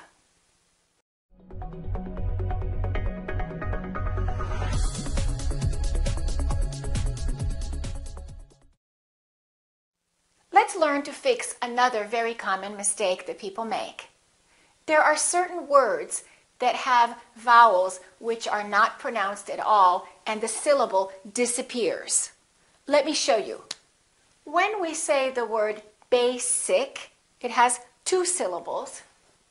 If we add A-L-L-Y, we don't say basically. This A disappears. So the A is not pronounced, and we say basically. Take a look at this one. Actual. 3 syllables. Actual. But if we add the ly, like here, this disappears, and we say actually. Actually. We don't say actually. There are some more words like that. Practical. Practical. We don't say practically. We drop the A and we say practically. Physical. How would we say that? Physically, not physically. Let's do a few more words. Accident. When we add accidentally, we don't pronounce the A. We say accidentally. Accidentally. One more. General. When we add the ly, we say generally. Generally, not generally. Let's look at a few more words where these strange disappearing syllables occur. In this case, the E is dropped. We don't say vegetable. A lot of my students say vegetable or vegetable. This E disappears, and this A is reduced because it's part of the unstressed syllable, and we say vegetable. Vegetable. Let's look at a few more. Most people don't say interesting. They say interesting. Interesting. This TR are connected. Interesting. Look at this one. We don't say different. We say different. The E disappears. Different. Here are a couple of words with the letter O that a lot of people get wrong. We don't say chocolate. We say chocolate. And remember, don't say chocolate. It's chocolate. I'd like some chocolate. And this next word is very difficult for a lot of people. My students regularly ask me how to pronounce it because they know they're saying something wrong when they compare their pronunciation to the pronunciation of a native speaker. Let me show you how to do it. We don't say comfortable. This is what happens. The O disappears, but then there's one more very strange thing that happens, and that's the RT becomes a TR. They change positions. Listen. Comfortable. Comfortable. Comfortable. I'm very comfortable. Most Americans pronounce it like that. All right. Now, let's take a look at a list of words. Each one of these words contains one vowel, one syllable, which is not pronounced. Look at these words and repeat after me. Aspirin. Don't say aspirin, say aspirin. Evening. Evening. Family. Family. Beverage. Beverage. Naturally. Naturally. Catholic. Catholic. Miserable. Miserable. Favorite. Favorite. Extraordinary. Don't say extraordinary, say extraordinary. Preference. Preference. Temperature. Temperature. Broccoli. Don't say broccoli, say broccoli. Diamond. Diamond. Laboratory. Don't say laboratory, say laboratory. Several. Several. Opera. Opera. Camera. Camera. All right, let's practice some sentences. I'd like a chocolate beverage.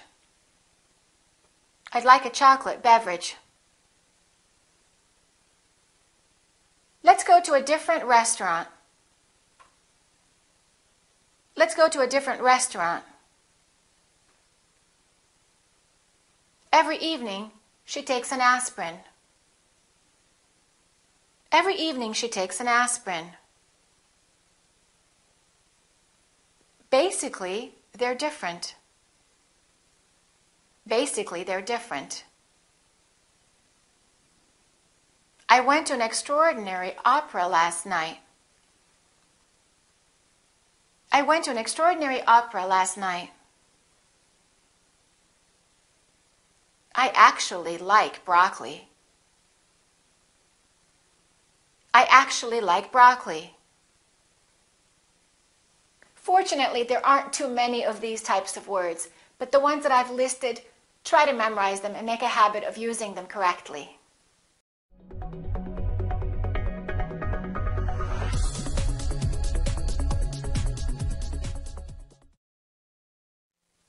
Let's learn to fix some more common mistakes.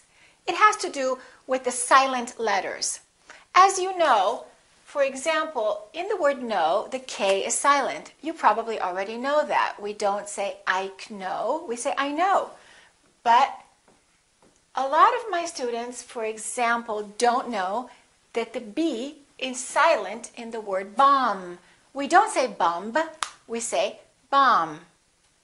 Let's review some very common words that a lot of students mispronounce. Let's start with the silent B. Bomb, climb. We don't say climb, we say climb. Debt. Don't say debt, say debt. Subtle and doubt. Another common mistake, the silent CH.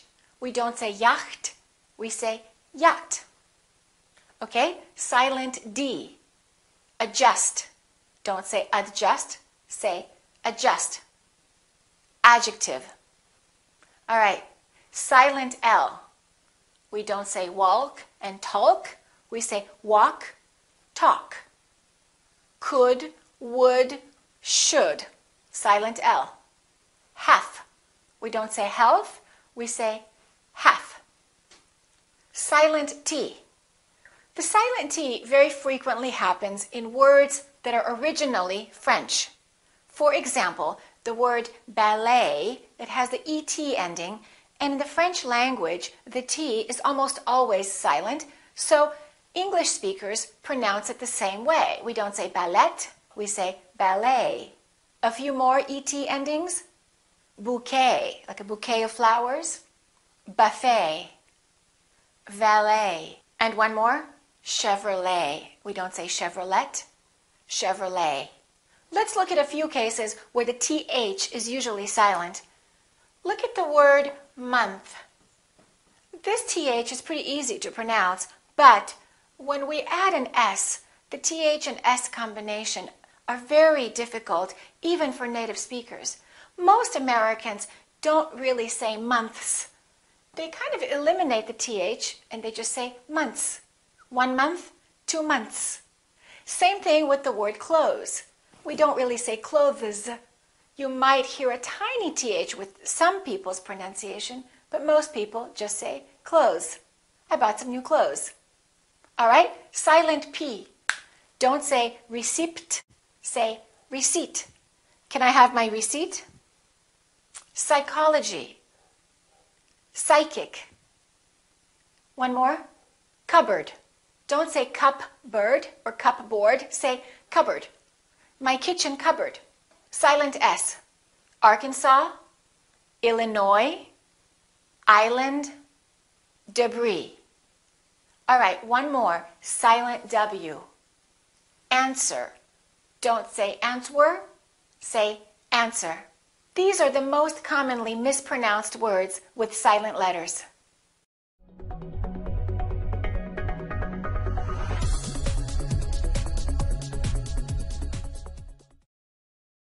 Now, let's compare formal speech with casual, everyday, conversational, relaxed speech.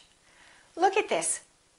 When we have the word have, for example, could have been, you have learned that we say could have been, we reduce it to of. If you speak more casually, you can say coulda. You just change the v to a, coulda. I coulda called you. I could have come over. Would have, woulda. Should have, shoulda. Look at what happens to of. Same thing, it becomes a. Instead of saying kind of, you will hear people say kinda. I'm kinda tired. Sort of, sorta. Bottle of wine, bottle of wine. Cup of coffee, cup of coffee. Look at what happens to to. To also becomes a. For example, want to, wanna. I wanna go. Got to, gotta. I gotta eat. I gotta go. A few more rules of casual speech. Let me often becomes let me. The T disappears. Let me do it. Let me go. Let me help you. With give me, sometimes you will hear people say gimme. Instead of the V, they just drop the V. Gimme. Give me a call. Give me that. One more. A lot of my students ask me about this. The ing ending. Sometimes the G disappears, but remember, this is considered really casual speech. Maybe you will see this in music lyrics. It's kind of how young people talk, but it's not really considered very professional speech. Instead of saying going, people will say going, doing. What are you doing? What's happening? Be careful about that one. Use it only in certain casual situations. All right, let's practice some sentences now using this casual way of talking.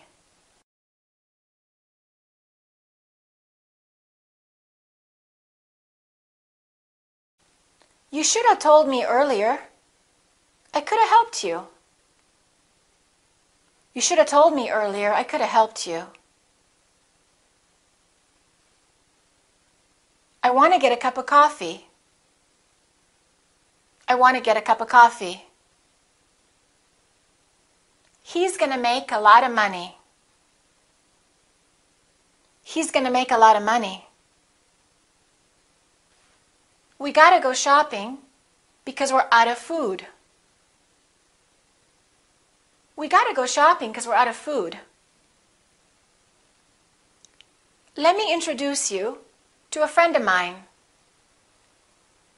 Let me introduce you to a friend of mine. People talk like this every day. You will hear this kind of speech in movies and in casual conversations. But remember, if you're in a more formal setting, do not abbreviate things like this.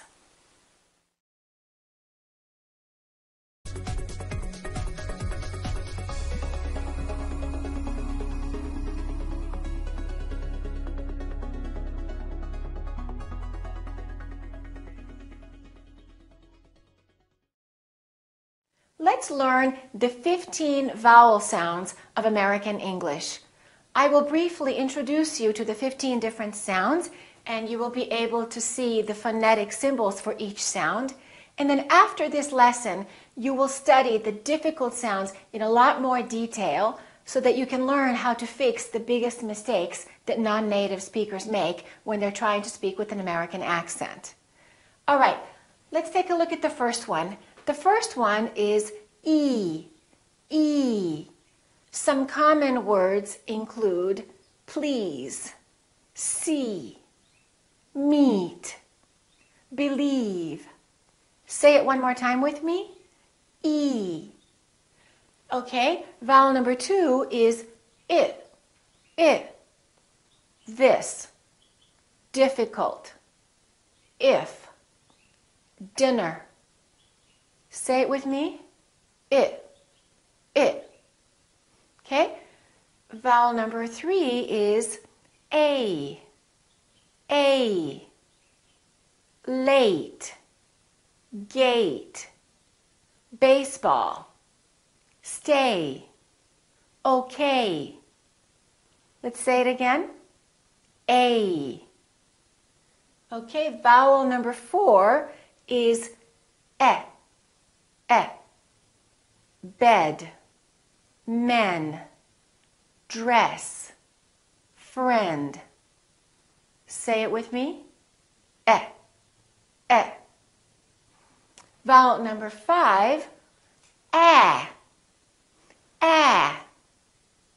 Apple, man, stand, angry.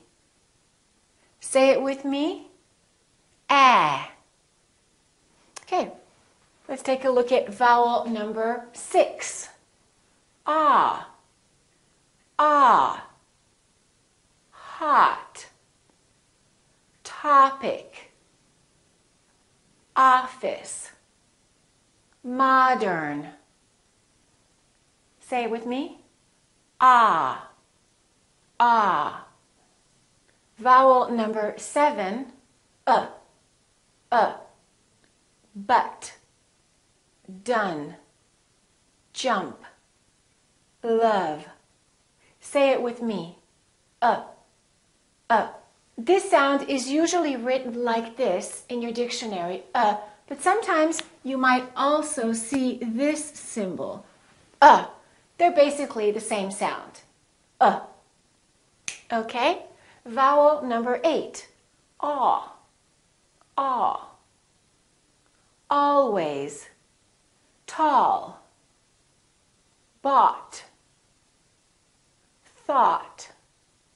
One more time. Aw. Okay? Vowel number 9. O. go, drove, slow, moment. Repeat after me. O. Vowel number 10. Book, foot, pull, push, took. Say it with me. Vowel number 11. Ooh, moon, shoes, room, blue. Say it with me. Ooh. Vowel number 12. First, Thursday, girl, work. Say it with me. Okay, vowel number 13. I. Time, while, 9, dining. Say it with me. I. Vowel number 14. Ow. Now, house, brown, announce. Say it with me. Ow. And finally, vowel number 15. Oi. Enjoy, noise, boy, annoying. Say it with me. Oi. So these are the 15 vowel sounds of American English. Now let's study them in more detail.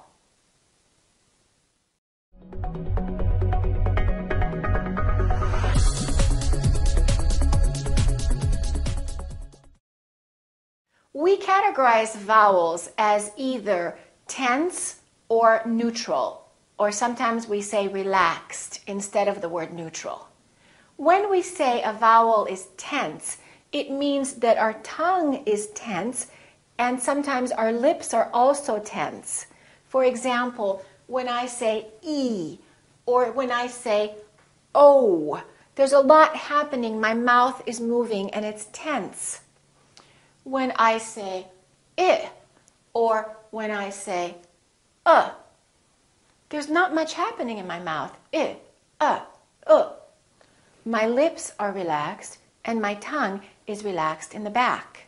One of the main problems that learners have with the American accent is they have not learned the difference between tense and neutral vowels. So it's very important to know the difference, because otherwise you might confuse words like fool and full, or hot and hut, or steal and still.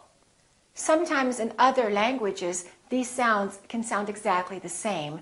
So let's learn the 4 neutral vowels of American English. The first one is I.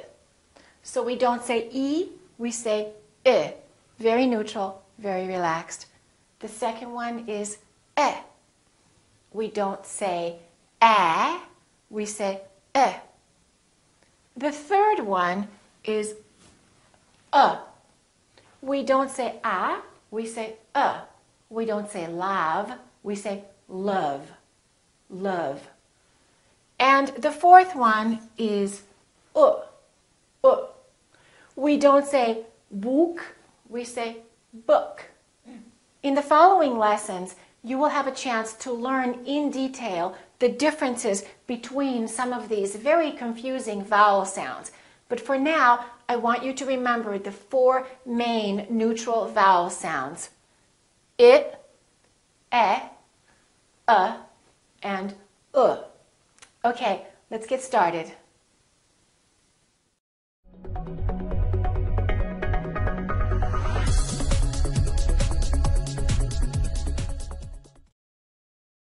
Do you ever confuse the words steal and still, or eat and it, or feel and fill. Not knowing the difference between these two vowel sounds could even cause you to say a bad word. For example, some people confuse the words beach and bitch, or even worse, sometimes sheet and shit. As you can see, it's really important to know the difference between these two vowel sounds, and the difference sometimes doesn't exist in other languages. So let me teach you how to fix that mistake permanently. The most important thing that you need to know is that one vowel is tense and the other vowel is neutral or relaxed. And the phonetic symbols look like this. This symbol represents the E, as in words like please, steal, me, see.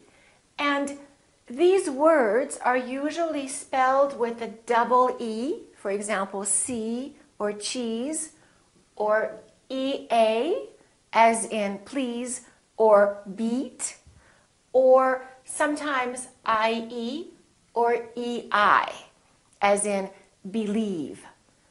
Okay, now the other thing that you need to know about this vowel is to produce it, your lips must be tense and your tongue must be tense in the back of your mouth.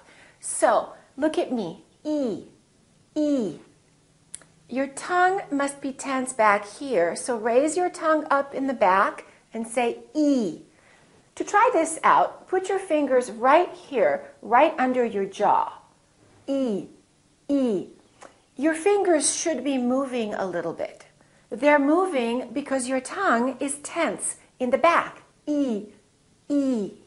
Now for the other vowel, I, your tongue will not be moving and therefore your fingers will not be moving. Your tongue will be neutral and relaxed. I. And your lips will also be relaxed. I. And the phonetic symbol for that vowel looks like this. I. This is E and this is I. The common spelling for this sound would be the letter I, as in words like if, different, this, thing, and sometimes the letter Y if it's in the middle of the word, not at the end of the word. In the middle of the word, for example, the word system or gym. All right, let's practice a few words. Let's try the tense vowel again. E, see, it, this. Let's try a few words now. Feet, fit, tense and relaxed. One more time. Feet, fit. Leave, live. Leave, live. Sleep, slip. Sleep, slip. These, this. These, this. All right, let's try some sentences now. Can you feel it? Can you feel it? Did you heat it? Did you hit it? He doesn't want to leave. He doesn't want to live. And now we will do some more sentences, and every example in the following sentences has the tense vowel, E. Repeat after me.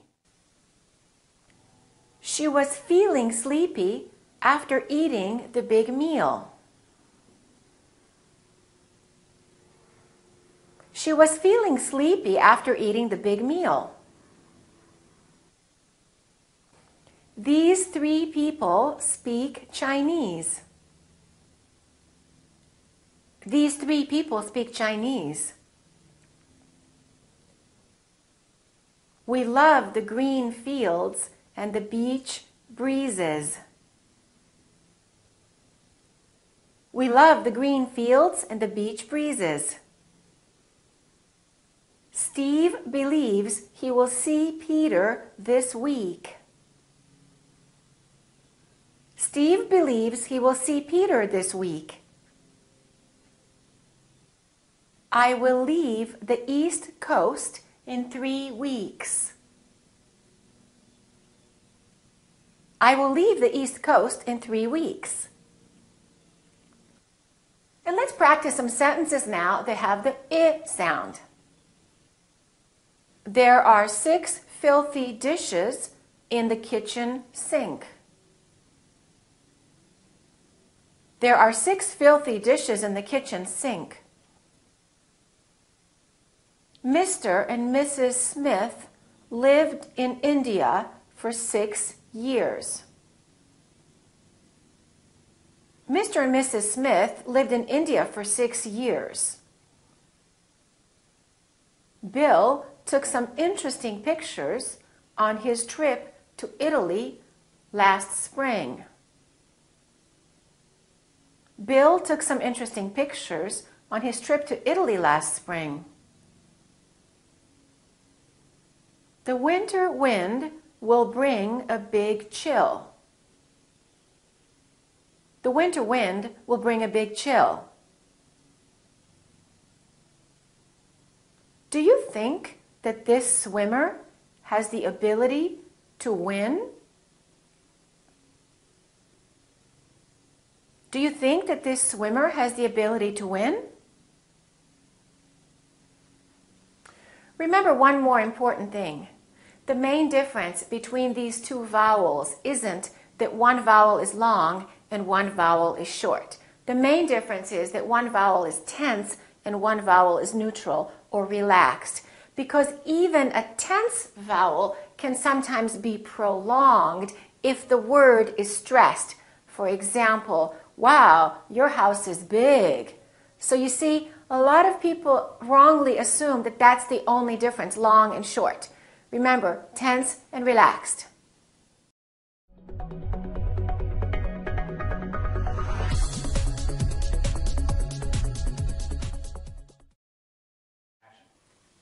Let's compare 2 more vowels that can be confusing to people. One of them is tense and one of them is neutral. This one is ah and this one is This is the tense one. The reason this can be a problem for a lot of people is sometimes this vowel is actually spelled with the letter O. So for example, the word hot, H-O-T, we don't say hot, we say hot. It's pronounced exactly as the ah in the words father or army or watch. So the O and the A both have the same sound very frequently, which is ah. To create the ah sound, open your mouth wide and keep your tongue at the bottom of your mouth and let the tip of your tongue touch your bottom teeth, like this. Ah, ah. And this vowel is usually longer than most people who are non-native speakers tend to make it. So don't say stop, say stop, stop. That's impossible. Particularly if it's a verb or a noun, we prolong the ah in the stressed syllable. That's impossible. I love my new job. So let's take a look at the neutral sound, My lips are neutral, They're not doing very much. And my tongue is also neutral in the back, Everything is relaxed. There's hardly any movement in my face, It's almost like if you punch yourself in the stomach, It's just this tiny little noise, very short little Repeat, ah, This sound is commonly spelled with the letter U, as in the words like up, fun, but, number. But also, sometimes this sound is spelled with OU, as in words like cousin, my cousin. We don't say my cousin, we say my cousin, or country. And once in a while, this sound is also spelled with the letter O, as in words like love. We don't say love, we say love. or son, my son, or other. We don't say other, we say other, or done, done, D-O-N-E, I'm done. Let's practice a few words now with a and Repeat after me. Shot, shut. Done, done. Lock, luck. Cop, cup. Knot, nut. Robber, rubber. All right, let's practice some sentences now that contain the ah sound. Many of these words are going to be spelled with the letter O. Make sure that you don't say O. It's not Robert, it's Robert. It's not McDonald, it's McDonald. All right, let's practice. Repeat after me. The modern novel is very popular. The modern novel is very popular. Tom will watch hockey with his father. Tom will watch hockey with his father. John will probably study biology in college. John will probably study biology in college. I will not bother to respond to Tom's offer. I will not bother to respond to Tom's offer. If you gossip about your boss, you might lose your job. If you gossip about your boss, you might lose your job. Okay, now let's practice some sentences with the sound. We must discuss this with the other judge. We must discuss this with the other judge. My buddy Doug is a wonderful drummer. My buddy Doug is a wonderful drummer. On Mondays, he plays the drums in that club. On Mondays, he plays the drums in that club. On Sunday, I had duck for lunch with my cousin. On Sunday, I had duck for lunch with my cousin.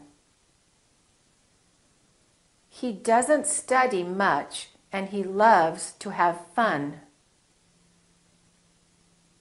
He doesn't study much and he loves to have fun. If you're not sure whether the sound is or you might have to look in your dictionary and look at these symbols because as you can see, sometimes the spelling can be confusing.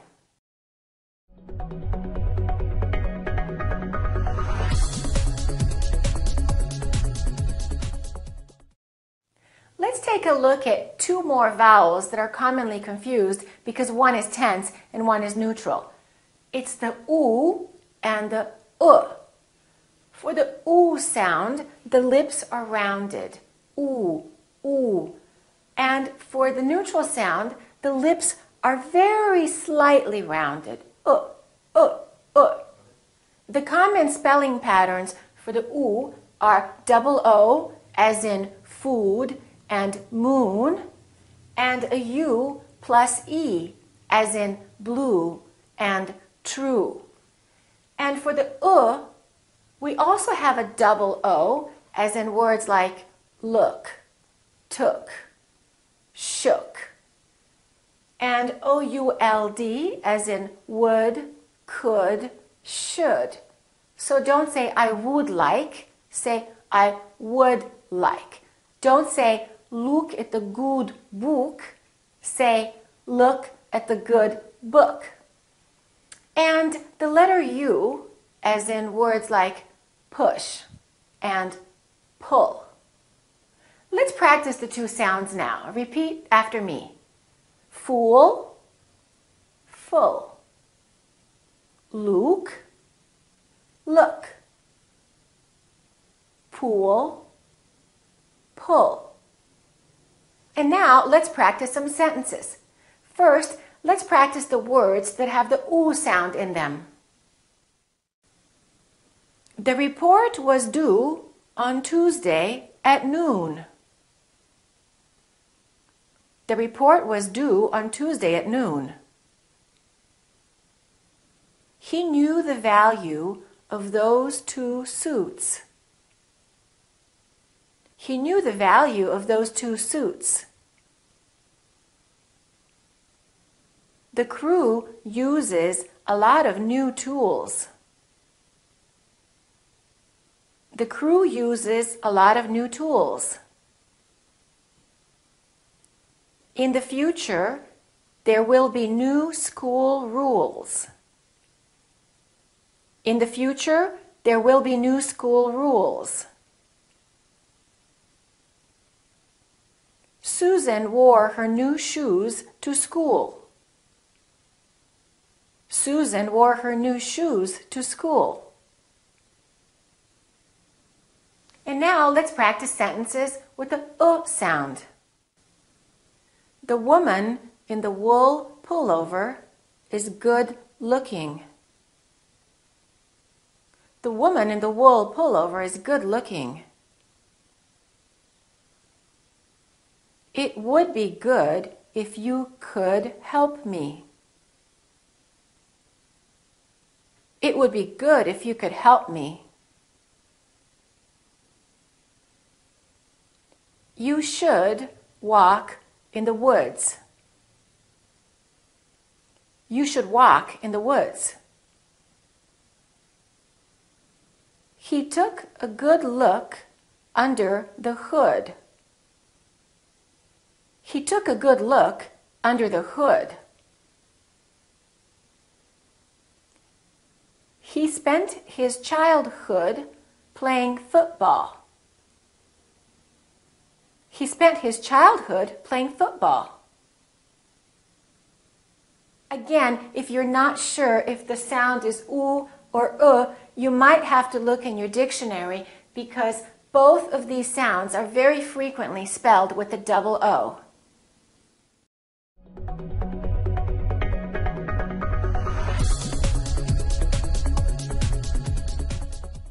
The next sound we're going to look at is the sound. Repeat after me. So your lips are open and your tongue is down and your tongue is tense. In British English, this sound very frequently sounds like ah. So British people say class, Americans say class. British speakers say moth, Americans say math. Math class. So your mouth is open and your tongue is down. The common spelling pattern for this word is the letter A. So let's practice some words. Apple, angry, man, fat, dance, Los Angeles, class, dance class, Los Angeles, California, random, answer, random answer. So as you can see, it's kind of a big vowel, especially if it's a noun or a verb. Make sure the sound is really prolonged. I can't stand it. I can't stand that class. Let's practice some sentences now.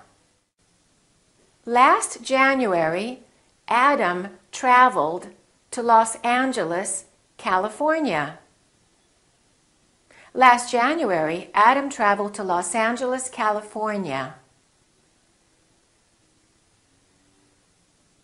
Jack lacks cash because of a bad gambling habit.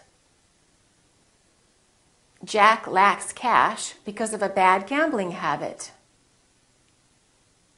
Frank is angry and he demands a fast answer. Frank is angry and he demands a fast answer.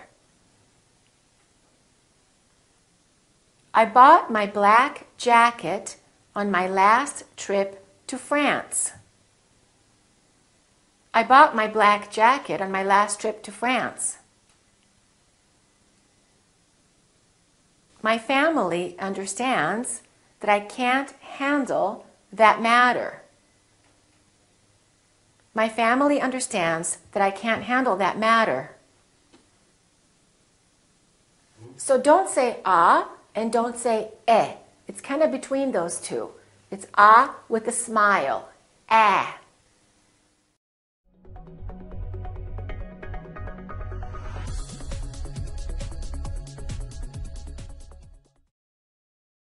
The next sound we will look at is the ah sound.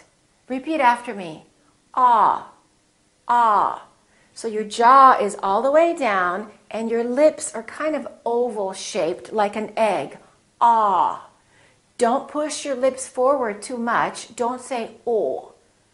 In British English, this sound is very different from American English. So if you studied British English in your country, be careful. Americans say tall. British speakers say tall. Americans say fall. British speakers say fall. The common spelling pattern for this sound is an AL. For example, tall, small, always. Another common spelling pattern is the AU, as in the words auto, automobile, August. We don't say August, we don't say ow, and we don't say the British way, we don't say o, we say ah, August. Audience, applaud. So don't say applaud and don't say applaud, say applaud. Another common spelling pattern is the AW, as in saw, law, awful. Let's practice some sentences now. He paused in the hall to talk with Paul. He paused in the hall to talk with Paul.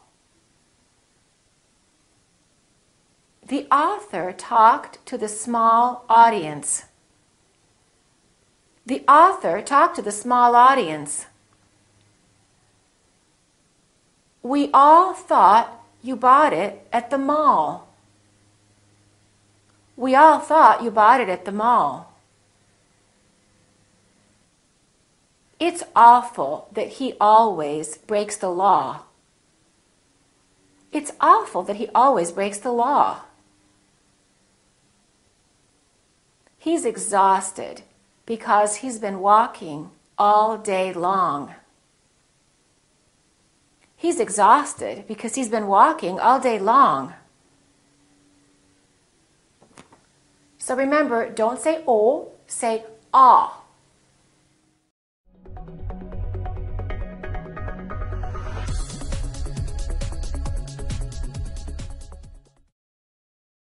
Let's look at another sound now that learners of English sometimes pronounce incorrectly, and that's the O sound. Repeat after me, O. People wrongly pronounce this sound as O. We don't say no, we say no. So it's actually two sounds, it's O and U together. So you have to move your mouth from O to U, O, O. So don't say, no, I don't. You need to say, no, I don't. So Americans don't really have this sound. We have as in hot and God and job. And we have O as in go, post. Let's practice some words now. Let's practice words that have the O, post, moment, go. OW as in flow, slow, show. OA as in road, boat, soap. So don't say but, say boat. Let's practice some more words now. No, I don't. Don't go. So slow. Almost over. Let's practice some sentences now. The lonely soldier wrote home. The lonely soldier wrote home. The wind mostly blows over the ocean. The wind mostly blows over the ocean. Do you know who owns most of those homes? Do you know who owns most of those homes? Let's watch the show in slow motion. Let's watch the show in slow motion. He sold both of his boats. He sold both of his boats. So remember, two sounds, o, u, o.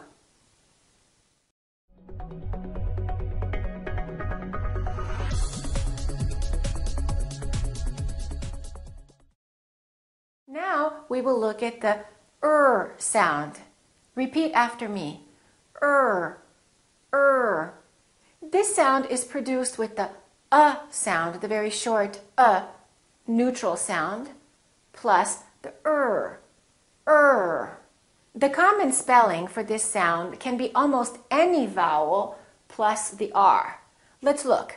For example, er, as in words like her, H-E-R. We don't say hair, we say her. I love her. I want to talk to her. Or teacher. Don't say teacher, say teacher. She's a good teacher. A-R, as in words like grammar. Don't say grammar, say grammar. Or E-A-R, for example, learn and heard. Don't say learn and heard. It's learn and heard. Also, I-R, for example, bird, first, girl. O-R is a difficult one. A lot of people would say work. That's incorrect. Don't say I go to work. Say I go to work. Or worry. Don't say worry. Say worry. Don't worry. Another one is word. I learned a new word. Another one is the UR. For example, nurse. She's a good nurse. Or hurt. My hand hurts. All right, let's practice some more words now. Repeat after me. Work early. Work early. Learn the words. Learn the words. Don't say learn the words. Learn the words. Early bird. Early bird. Perfect world. Perfect world. Let's practice some sentences now. It's your turn to work early on Thursday. It's your turn to work early on Thursday. I'm certain that Mr. Turner has courage. I'm certain that Mr. Turner has courage. I heard that the first earthquake was the worst. I heard that the first earthquake was the worst. Don't worry about learning those German words. Don't worry about learning those German words. The early bird always gets the worm. The early bird always gets the worm. Remember, if there's a vowel before the R, chances are that the sound is pronounced as er.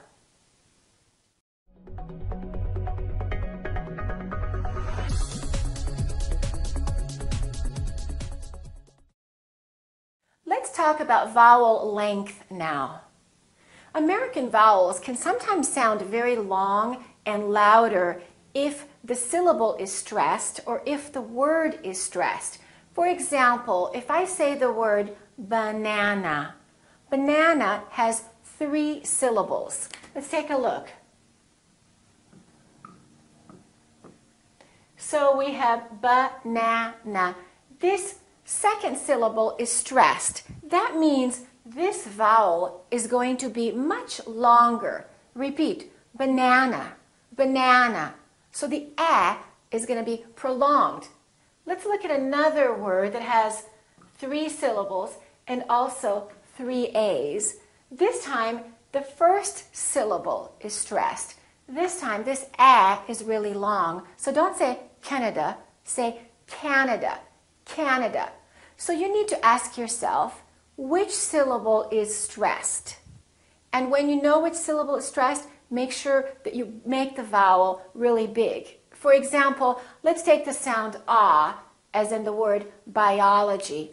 We don't say biology, we say biology, biology. I'm studying biology.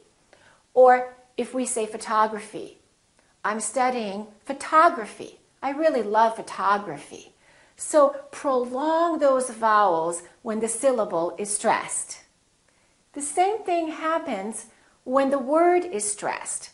We stress verbs and nouns generally. We stress the key words. So if I say, I love my new class, the word class is a noun. So we don't say, I love my new class. We say, I love my new class. I love my new class. I love my new job. Make those vowels long in stressed words and in stressed syllables. Let's practice some sentences with stressed vowels. I love it. So don't say, I love it. Say, I love it. Make the really long. I have to call him. I have to call him. You're really tall. You're really tall. It's hot. It's hot. Let's go to the park. Let's go to the park. Here we're going to stress 2 words. We're going to stress job and hospital. I got a job at the hospital. I got a job at the hospital. So remember, prolong those vowels in stressed words and in stressed syllables.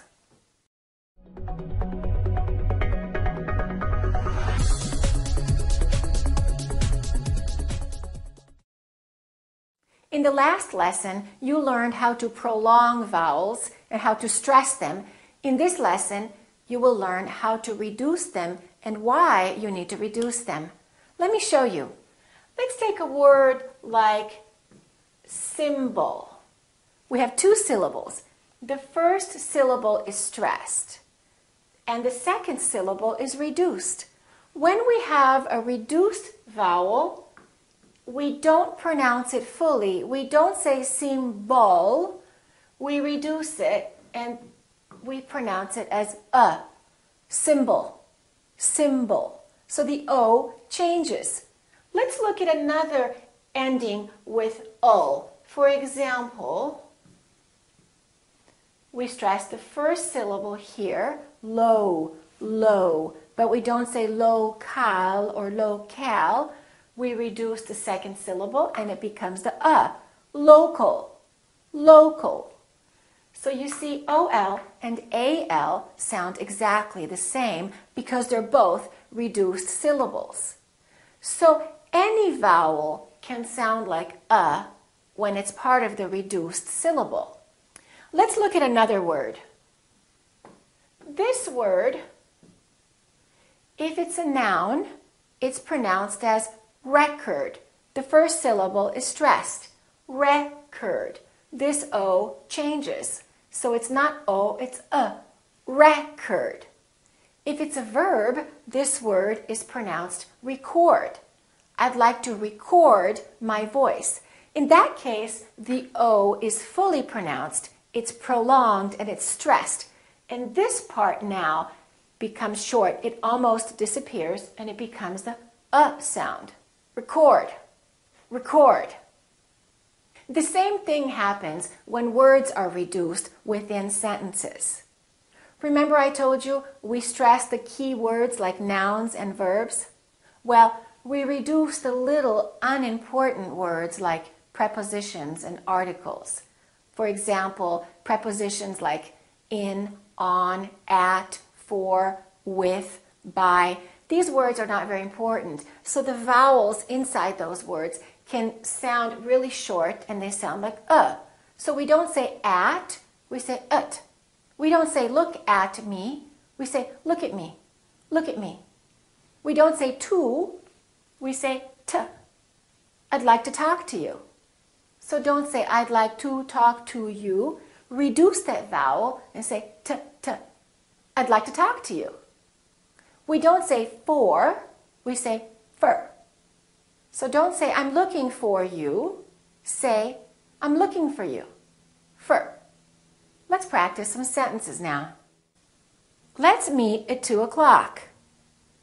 So don't say at and o'clock. Reduce the O in the word o'clock. Let's meet at 2 o'clock.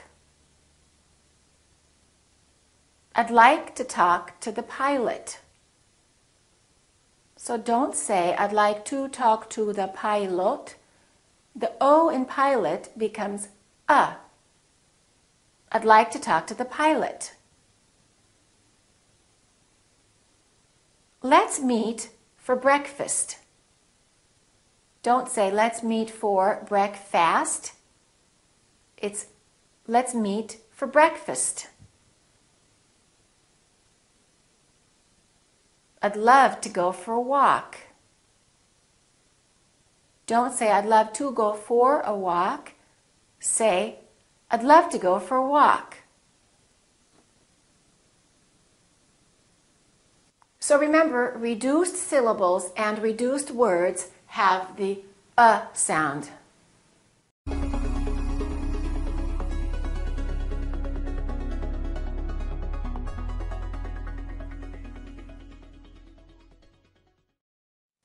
In the following lessons, you're going to learn about American consonant sounds. You're going to learn how to fix the most common mistakes that non-native speakers make when they're trying to speak English with an American accent. The reason people make mistakes in pronouncing some of these consonants, well, the first reason is some of these sounds may not exist in your native language. Another reason could be that even though the sounds do exist in your native language, they're pronounced slightly differently with an American accent.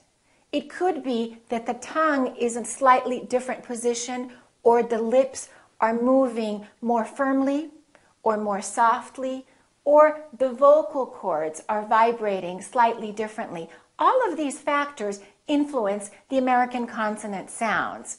Another issue could be that the sound exists in your native language, but maybe it doesn't exist at the end of the word or at the middle of the word. So when you're saying these letters, you don't fully pronounce them the way you should in an American accent.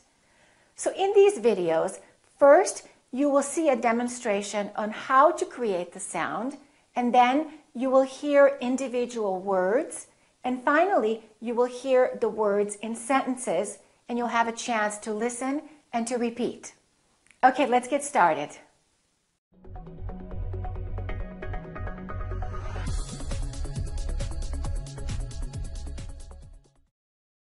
The first thing that you need to know about consonant sounds is you must fully pronounce each sound. Don't take any shortcuts.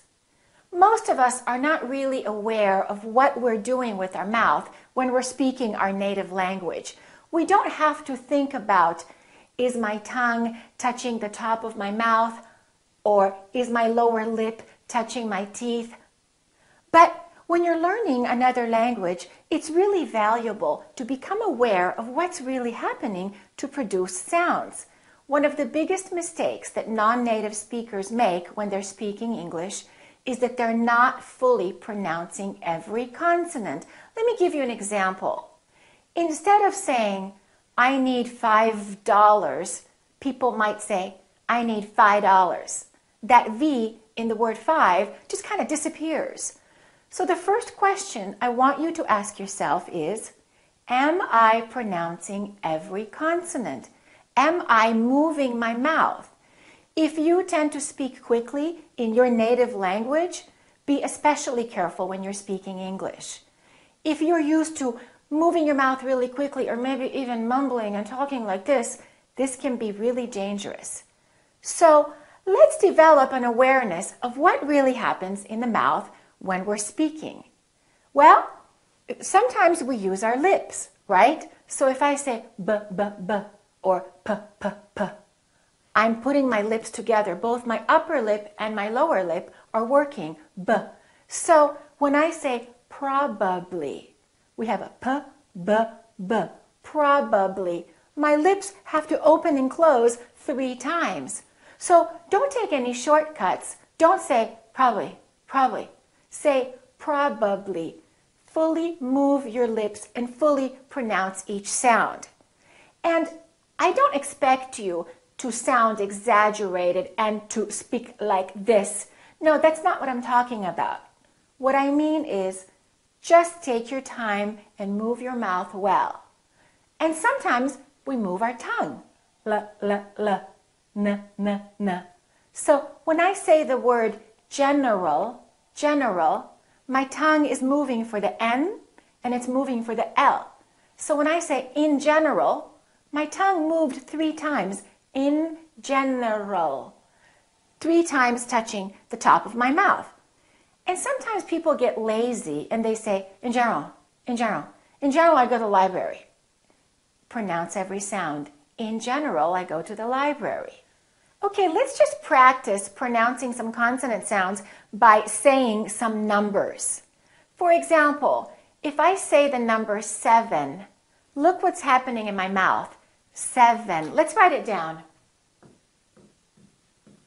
We have a V and we have a N. V, M, V, M. So first, my lower lip is touching my upper teeth. V, and then my tongue is touching right behind my upper teeth. 7, 7. So don't get lazy and say 7, 7, but move your lips fully and pronounce every consonant. Let's try one more number. This is a difficult one for people who tend to speak quickly.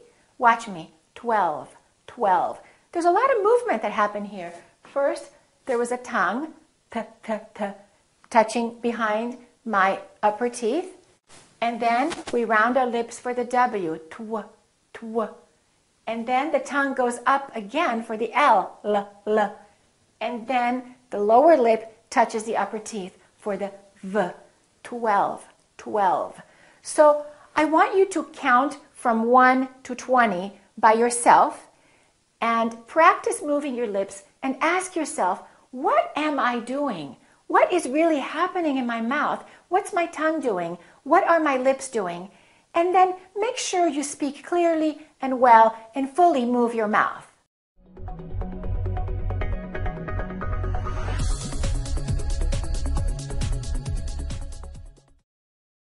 One important way that we categorize consonants is whether they are voiced or voiceless. It's really important to know the difference between voiced and voiceless consonants for several different reasons. It affects the pronunciation of the ed endings, the past tense endings, and also the vowel length. Let me explain the difference between voiced and voiceless consonants. Let's look at the letter Z. And let's say the sound Z, Z. I want you to put your fingers on your vocal cords right here, and I want you to say Z, Z, Z. Do you feel a vibration on your vocal cords? You do. That's because Z is a voiced sound. We're using our vocal cords. Let's try another one. Let's try S. Let's try S. Put your fingers on your vocal cords again, and let's say S. Do you feel a vibration this time? No. Therefore, S is a voiceless consonant. So, Z is voiced, S is voiceless. Here we have a vibration, here we don't have a vibration. Let's try that again. Z, S, Z, S, Z, S. Vibration, no vibration. Let's try another one. Let's compare V and F. Put your fingers on your vocal cords again, and let's say V, V, V, V. Now let's try F. Which one of these sounds has the vibration in the vocal cords, V or F? V, of course.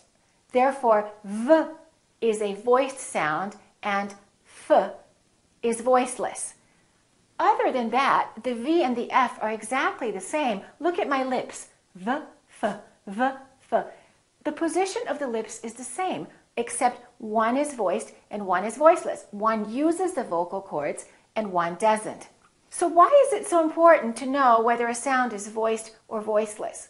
Well, one reason is because in some languages, the voiced sounds don't exist at the end of the word. They only exist in the beginning of the word or in the middle of the word. Let me show you. For example, look at the word five. We have F and V. We have voiceless and we have voiced. So you have to change from up here to down here. Five. In some languages, that doesn't happen, and the common mistake would be for people to say five. Give me $5 instead of give me $5.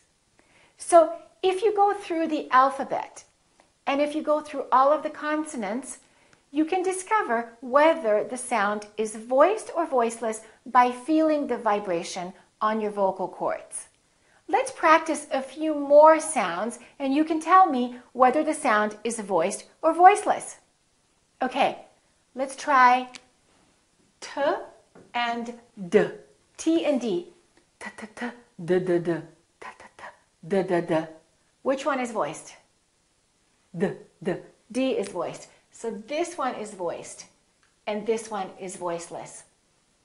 Otherwise, they're exactly the same. Watch. T, D, T, D. My tongue is doing exactly the same thing. So if you have a friend named Ed, make sure that you don't call him et. Don't change the voiced sound into a voiceless sound. Be really careful about that. Okay, the other reason that it's important to know whether a sound is voiced or voiceless is because the vowel that comes before the voiced sound is longer. Let me explain what I mean. Okay. Let's look at these two words. Ice, eyes. Listen to the difference. Ice, eyes. This S is actually pronounced as a Z sound. This is actually Z, Z. This is voiced, and S, this is voiceless. Therefore, the vowel sound that comes before is shorter here and longer here. Listen again. Ice, eyes. Ice, eyes. Let's try two more words like that.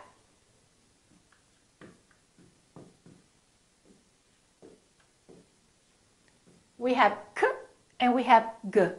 K is voiceless, G is voiced. Which vowel is going to be longer, the first one or the second one? The second one. Listen, back, bag, back, bag. Let's practice some more words now. Safe, save. Notice how A was longer with the V than with the F. Let's repeat again. Safe, save. Pick, pig. Lock, log, light, lied, leaf, leave, cup, cub. So remember, no vibration with voiceless sounds and vibration with voiced. S, z. Feel the vibration.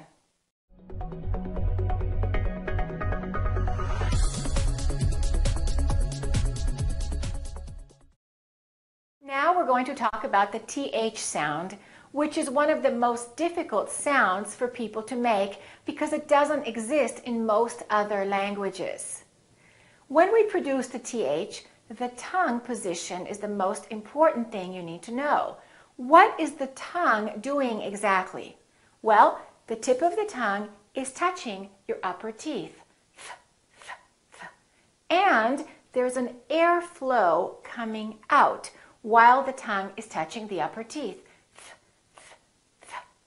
We have two THs. We have a voiceless TH and a voiced TH. And this is what they look like in the dictionary. These are the phonetic symbols. So the voiceless one is th. The voiced one is the. Let me teach you some really important things about what your tongue should be doing exactly. Be careful that your tongue doesn't touch too hard on your upper teeth, because if it does, then you're not going to have any air coming through. You're going to be blocking the airflow. So don't say the. Don't say bath. Say bath, bath. Make sure that the tongue lightly touch it, and make sure that there's a light vibration. Okay, let's try this. Let's try v or f. You notice how you're not firmly biting down on your lip? You're not saying f, you're saying f. Do the same thing with your tongue touching your upper teeth. Now, the position of the tongue is really important as well. If your tongue is too far inside, and if it's not touching the teeth, the sound is going to be s instead of th. So the common mistake is when the th sounds like s or z. The voiceless th, if it's not done correctly, might sound like an s, and the voiced th, if it's not done correctly, might sound like a z or the letter z. Let me give you an example.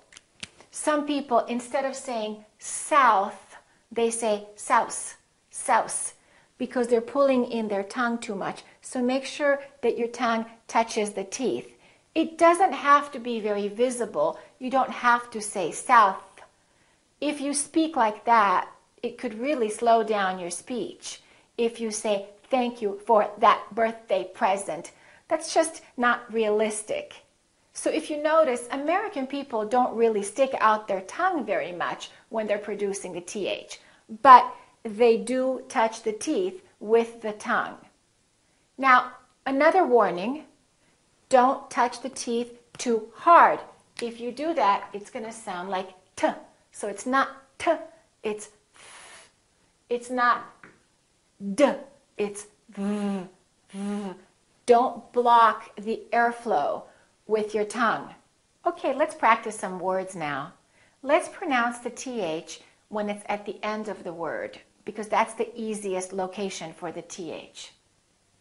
Bath. Keep your tongue out. Don't rush. Don't bring it back in. Don't say bath, bath.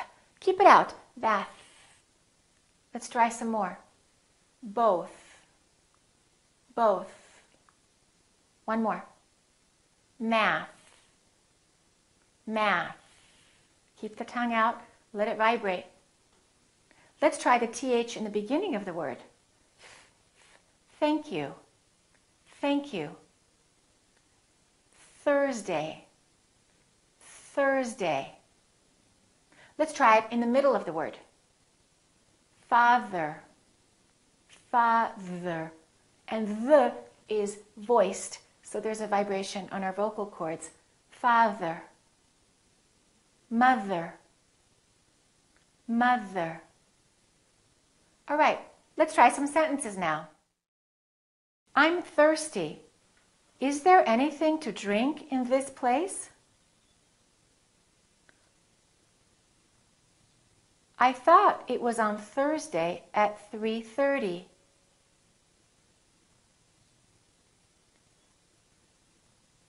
This is my 4th month studying math.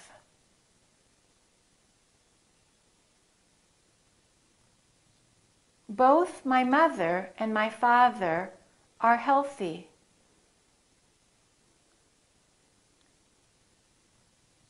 I think Matthew lives in the north.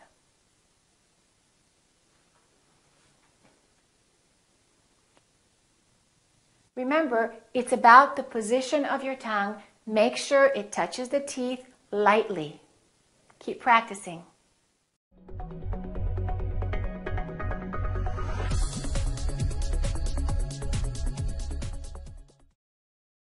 Let's talk about the American L sound now. First, let's produce the L and say la la la la la la la. What's your tongue doing? La la la la la. It's going up and down right behind your upper teeth. La la. All right. When the L is at the end of the word, it's a little bit more difficult than that.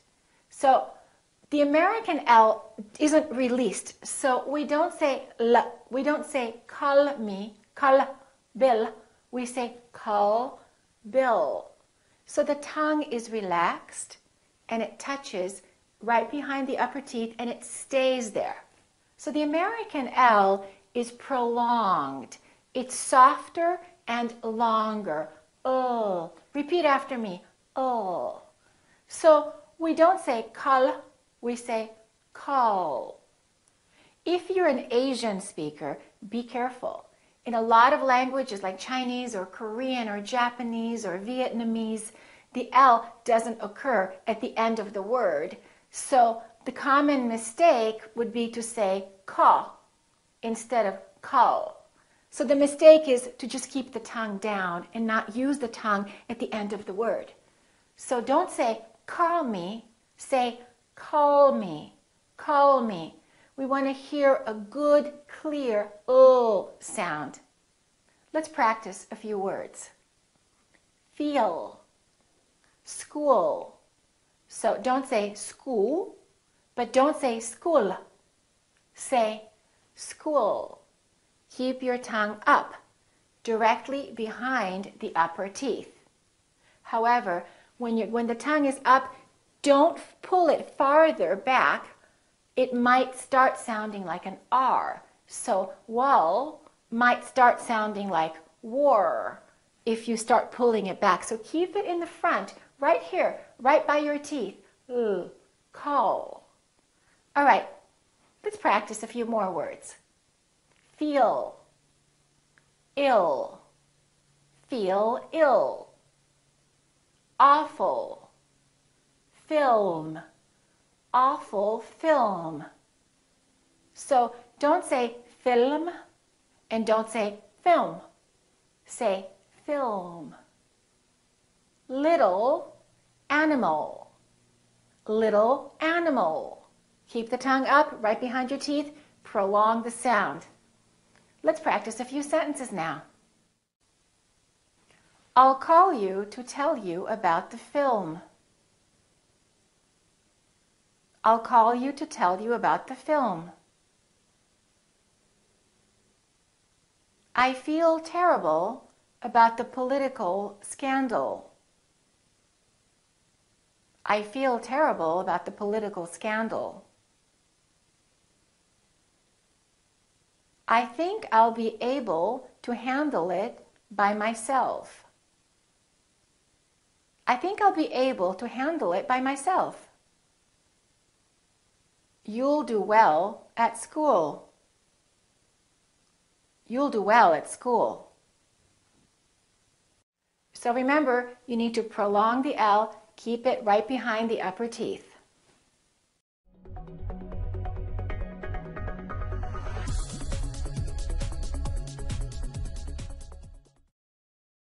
Let's talk about the American R sound. I'm going to say a word. two different ways, and I want you to ask yourself which one sounds like an American accent. Each one of these words that I say will have an R. Listen carefully.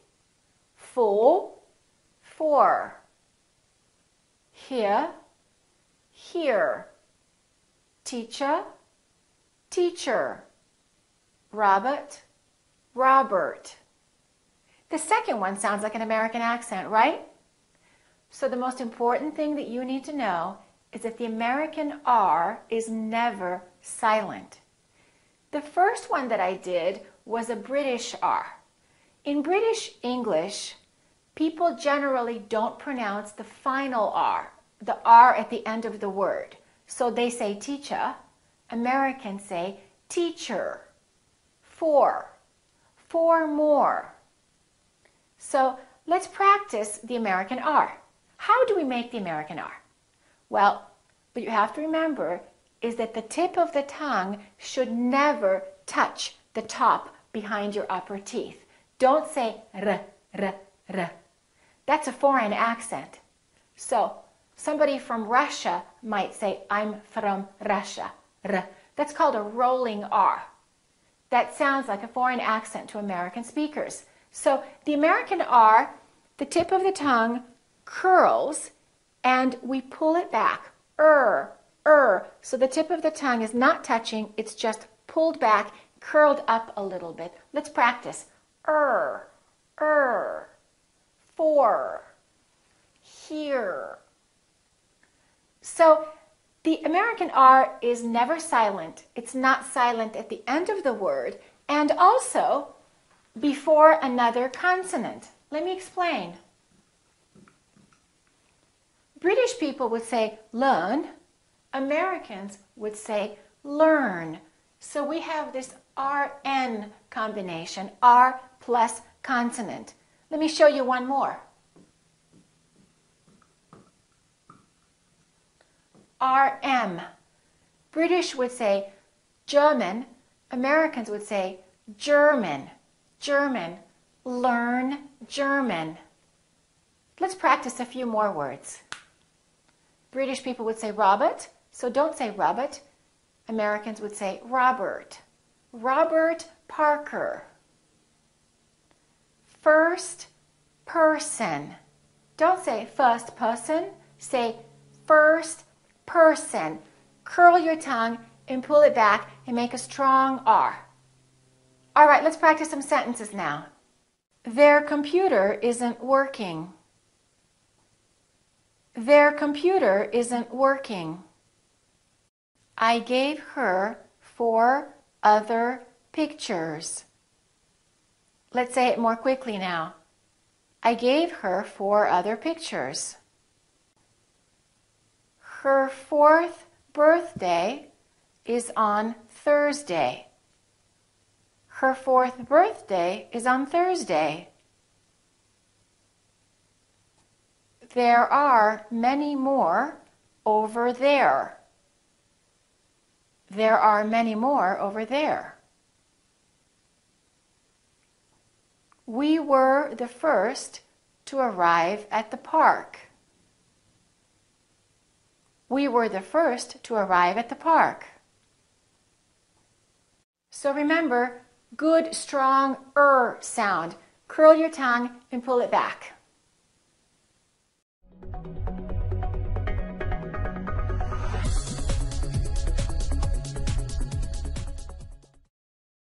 Let's talk about the W sound.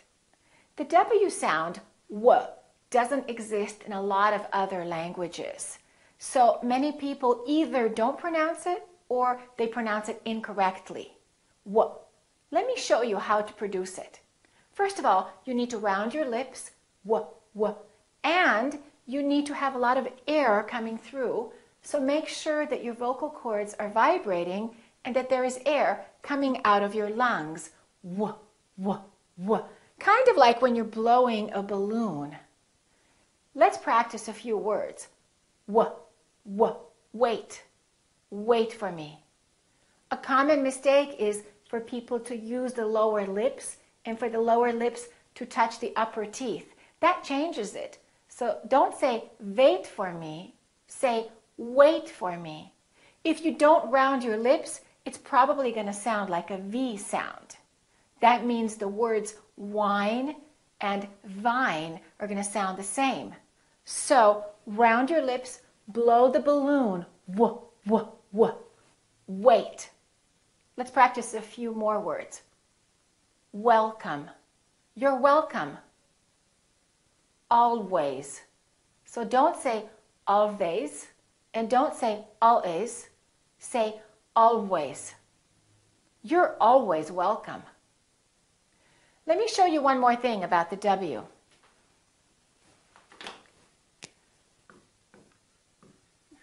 I want you to say kwa, kwa, kwa. When we have words that are spelled with Q-U, they're pronounced as KW. So there's a little W sound in here. So I want you to say quick. Pronounce the KW. Quick. Quick. Don't say quick or kick. Say quick. Let's practice some more words that have a QU spelling that sounds like kwa. Repeat after me. Quiet. Quiet. Question. Question. Require. Require. Quality. Quality. One more. Liquid. Liquid. All right, let's practice some sentences now. What do you want to do this weekend? What do you want to do this weekend?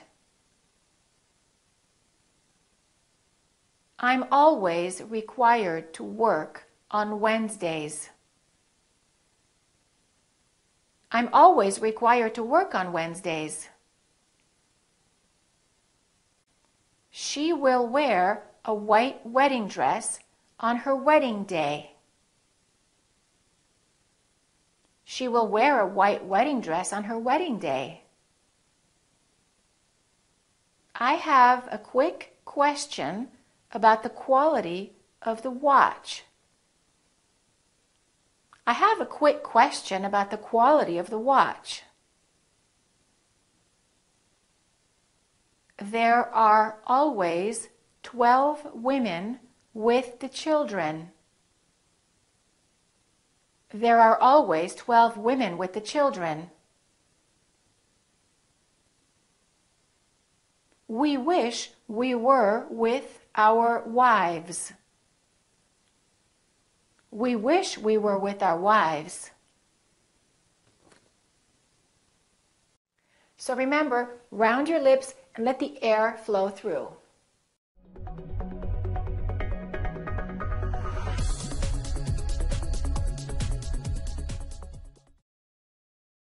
Let's talk about the V sound now. V, V. To correctly produce the V sound, your lower lip should touch your upper teeth. V, V. Don't bite your lower lip too hard. Don't say B. But just kind of create the vibration of air and say V, V, have, have. The common mistake is that some people don't use the lower lip and they round their lips instead and they say how instead of have, have. The other mistake is when people speak really quickly, the letter V tends to disappear. So when people say involved, sometimes it sounds like involved, involved. And when people say 5 months, it sounds like they're saying 5 months, 5 months. So the V is really easy to overlook if you're not careful. So let's practice some sounds with the V. Repeat after me. V, V, very, very well. V, vote, vote. Now when the V is in the middle of the word, it's a little bit harder and people tend to neglect it. So when you say 11, move your lower lip. 11, 11, 7, 7-Eleven. v, v. All right, let's practice some sentences now. He's very involved in their lives. He's very involved in their lives. I've been here from 5 to 7 hours. I've been here from 5 to 7 hours. I will visit the village on my vacation. I will visit the village on my vacation. Have you viewed the 5 videos? Have you viewed the 5 videos? We will review their votes in November. We will review their votes in November. A very common mistake is to confuse the V and the W sounds, the V and the W. So be careful, don't round your lips. So for example, when you say vest, make sure that it doesn't sound like west. So V is just a lower lip touching the upper teeth, vest. And W, west, we round our lips and the lower lip doesn't touch anywhere. Let's practice a few more words with V and W. Repeat after me. Vow, wow. Vet, wet. Vine, wine. Vest, west. Okay, let's practice a few more expressions now. 12 vowels. 12 vowels. 5 women. 5 women. Very weird. Very weird. West Virginia. West Virginia. However you wish. However you wish. I'll have wine with the veal. I'll have wine with the veal. So remember, lower lip touches the upper teeth and feel the vibration.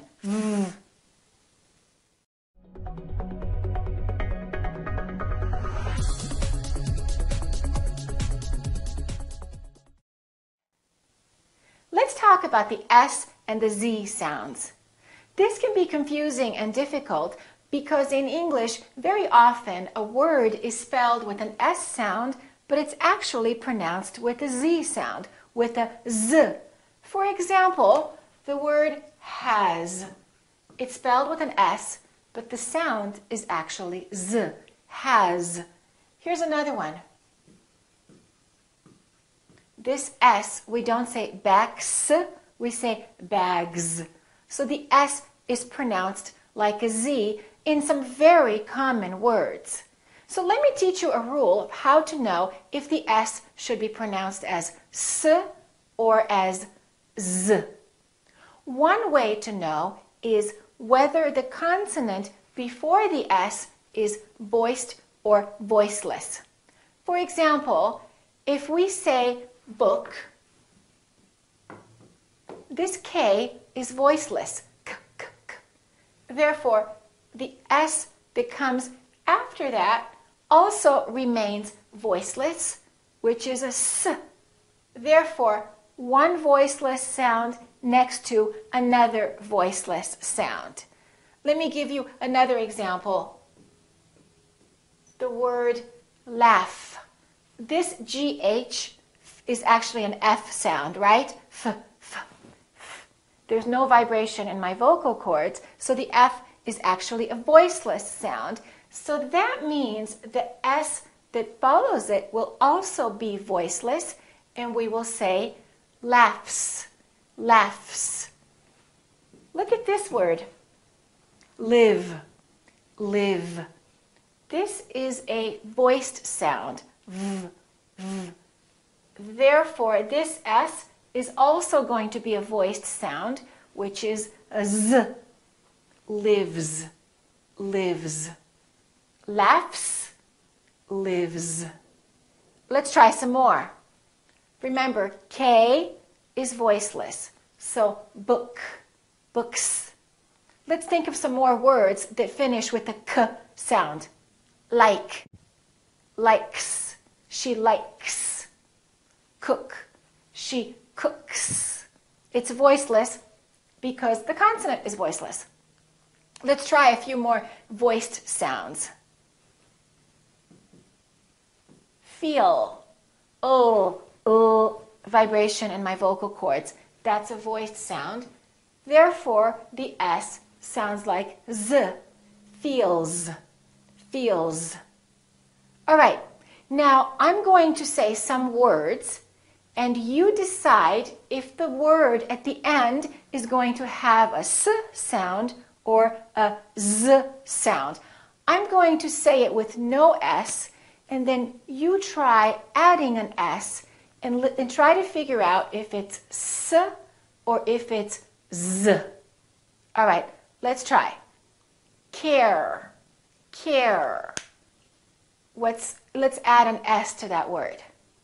Cares. If you said Z, you were right, because care, the R is a voiced sound. Let's try another one. Doctor, doctor. Once again, we had the so doctors, we add the Z sound. Mat, mat, mat. Is that voiced or voiceless? It's voiceless. So we put an S on the end, mats. It's with an S, mats. Okay, well, how about if the last letter of the word is not a consonant? What if it's a vowel, as in the word has? We have a vowel here plus S. Usually, when there's a vowel, the sound is Z. There are some exceptions, but usually that's the rule. In fact, there are some very common words that we use every day that finish with the sound Z, and they have a vowel before them. Here are some of those words. Is.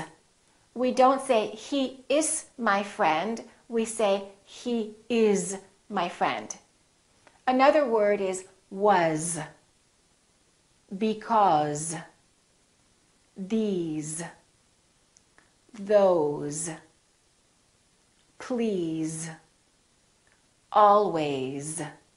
So these are some very common words that we use all the time that are spelled with an S and pronounced with the Z sound. All right, let's practice some sentences now that have words spelled with the letter S and pronounced with the Z sound. He plays the drums on the weekends. He plays the drums on the weekends. She has friends in many countries. She has friends in many countries. Does he always use those things?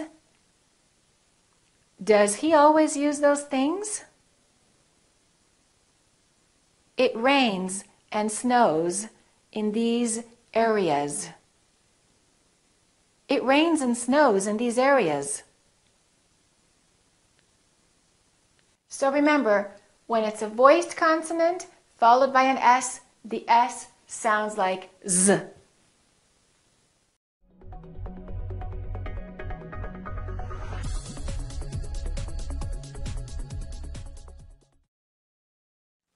Another way that we categorize consonants, besides whether they're voiced or voiceless, is whether they are stops or continuants. A stop is a consonant that is produced when we stop the airflow. For example, if I say job, job, I cannot continue the sound B. I cannot say job, b, b, b. I can say job. Therefore, the letter B is a stop. A continuant is a sound that we can continue for as long as we have air in our lungs. For example, If I say the word yes, I can say yes. If I want to, I can prolong that S for quite a long time. Therefore, the S sound, the S, is a continuant. Repeat after me. Yes. All right, let me explain to you why it's important to know if it's a stop or a continuant. One reason is because when we have a continuant, a lot of people make the mistake and they treat it like a stop. They cut the consonant in half and they rush through the word. Let me give you an example. Look at this word. Sometimes we have a S and we have a S. And then the M is also a continuant. So take your time and fully pronounce the continuant. So I want you to say sometimes, sometimes. Don't say sometimes, sometimes. A lot of people rush through the continuants and make them too short. So really feel the sound and extend the letter if you can, if it's a continuant. For example, have. Don't say I have a job. Say I have a job. I have a job. Feel the continuant fully. Also, let me teach you a common mistake that people make with stops. Look at this word. Pop, pop, pop, pop. Look at my lips. This is a stop because I'm stopping the airflow. Pop. Pop music. Here is the rule. When we have a stop followed by another consonant, do not release the stop. Look at me. Don't say papa music. Instead, you need to say pop music, pop music. So I didn't release my lips. I said pop. I didn't say pop. So when we release the stop, it sounds like we're adding an extra syllable. Papa music. It sounds almost like 4 syllables. Papa music. Instead of pop music, 3 syllables. So make sure that you hold the stop. Let me give you another example. You can say job. You can say, I love my new job. Or you can hold the B, you can hold the stop, and you can say, I love my new job. I love my new job. Look at this. Here is a stop followed by another consonant. So don't say job market, say job market, job market. Okay, one more. Imagine we say had this. This is a D, d, d, d. This is a stop because we cannot prolong it. We cannot say d, d, d. We can say d. It's a stop. So when we say this, hold your tongue behind your upper teeth for the D and keep it there. Had. So don't say had this. Say had this. Had this. I had this job. All right? All right. Let's practice a few more words that have a stop followed by another consonant. Remember, hold it, don't release the final stop. Job hunting. Don't say job hunting, say job hunting. Top model. Don't say top model, say top model. Good boy. Don't say good boy, say good boy. That day. Don't say that day, say that day. Not now. Don't say not now, say not now. If you notice, the last 2 examples had a T at the end.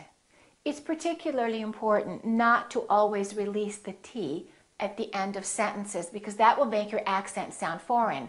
Listen to this. No, it's not. No, it's not. Which one sounds more American? The second one does. Listen again. No, it's not. No, it's not. Let's try a few more words. We're going to hold that T at the end of the word. Not. Hot. I'm not that hot. Don't say, I'm not that hot. Say, I'm not that hot. Let's try a few more. Quite. Don't say quite. Say quite. Right. You're quite right. If you say you're quite right, it sounds more like a British accent or a foreign accent. So remember, the letter T is particularly important, and you need to hold the T at the end to have a more American accent. And this is one reason why people have a hard time understanding if you say can or can't, because very often Americans don't say, I can't go. In fact, they say, I can't go, I can't go. They just hold the T. I can't do it. I can do it, I can't do it. Let's hold that final T. Let's practice some sentences holding that T. I want that blue hat. I want that blue hat. Robert, you might be right.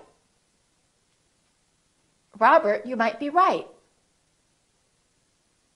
It's not that different. It's not that different. What did you eat last night? What did you eat last night? I can't wait for that flight. I can't wait for that flight. So remember, hold the final stop by either holding your tongue for the T or the D, but, and, or closing your lips and saying up, job. Don't release the puff of air. Okay, keep practicing.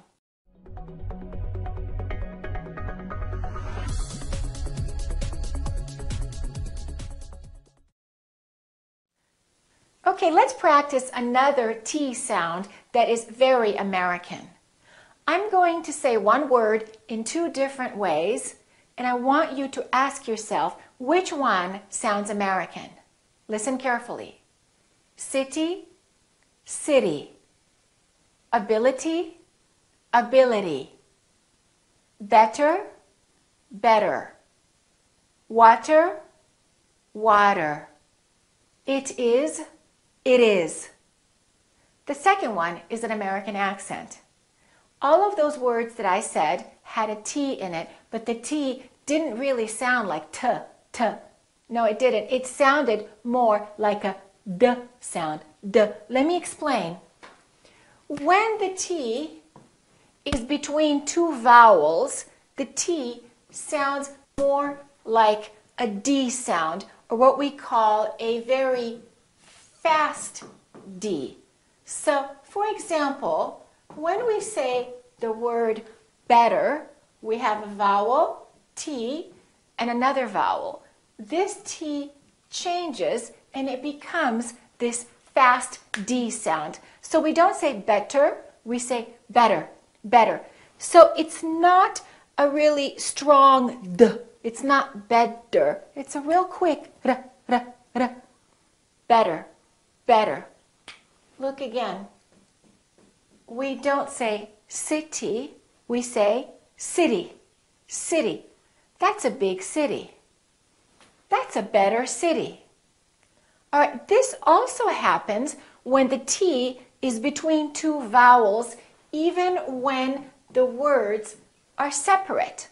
For example, it is. We link this together, and therefore the T is between two vowels. So we don't say, yes, it is. We say, yes, it is. Let's practice some more words with the T between two vowels. Repeat after me. Water, water. We don't say water, we say water. auto, auto, automatic. We don't say automatic, we say automatic. Metal. We don't say metal, we say metal. Therefore, this word, metal, sounds exactly like this word. Metal, metal. These two sounds sound exactly the same because the T changes into a D when it's between two vowels. Let's practice some sentences now. I got up at 11 o'clock.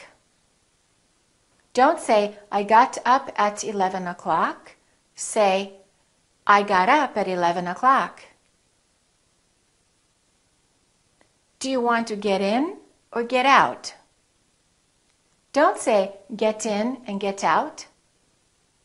Say, do you want to get in or get out? I bought it at a computer store. Don't say, I bought it at a computer store. Say, I bought it at a computer store. What a nice day it is. Don't say, what a nice day it is.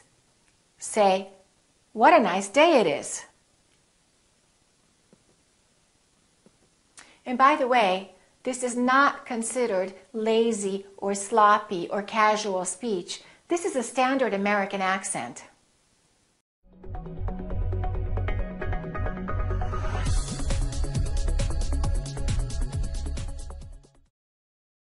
Let's learn another final rule about the T sound of American English.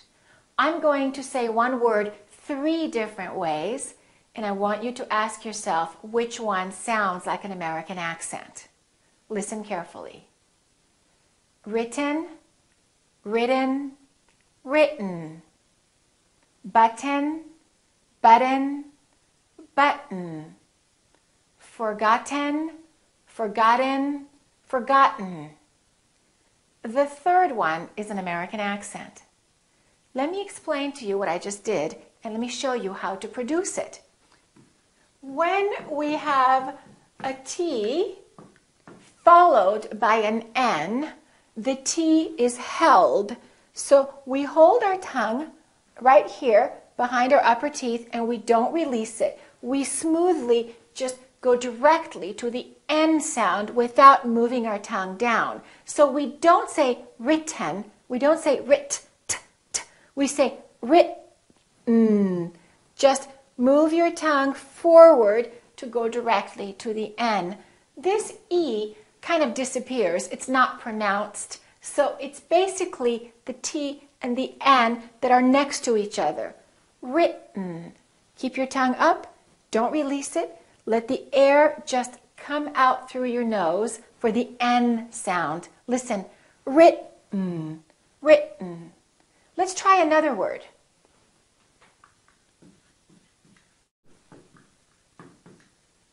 Same thing, T plus N.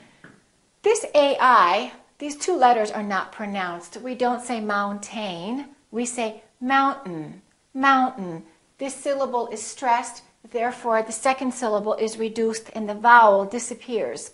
So we say mountain. Don't say mountain, don't release your tongue. Keep it up and just go directly to the N. Mountain, mountain. Let's try a few more words. Don't say button, say button, button. Don't say curtain, say curtain, curtain. One more word. Don't say cotton, say cotton, cotton. Okay, let's try some sentences now. I am certain that's the tallest mountain. I'm certain that's the tallest mountain. My cotton shirt has buttons. My cotton shirt has buttons. I have forgotten when the book was written. I have forgotten when the book was written. Martin was born in Great Britain. Martin was born in Great Britain. So remember, when a T is followed by an N, keep your tongue up, don't release it. Just go directly to the N. Button.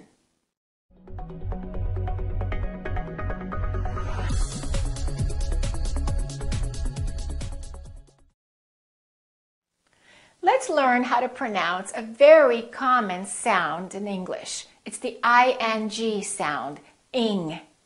So many verbs in English take the ing form.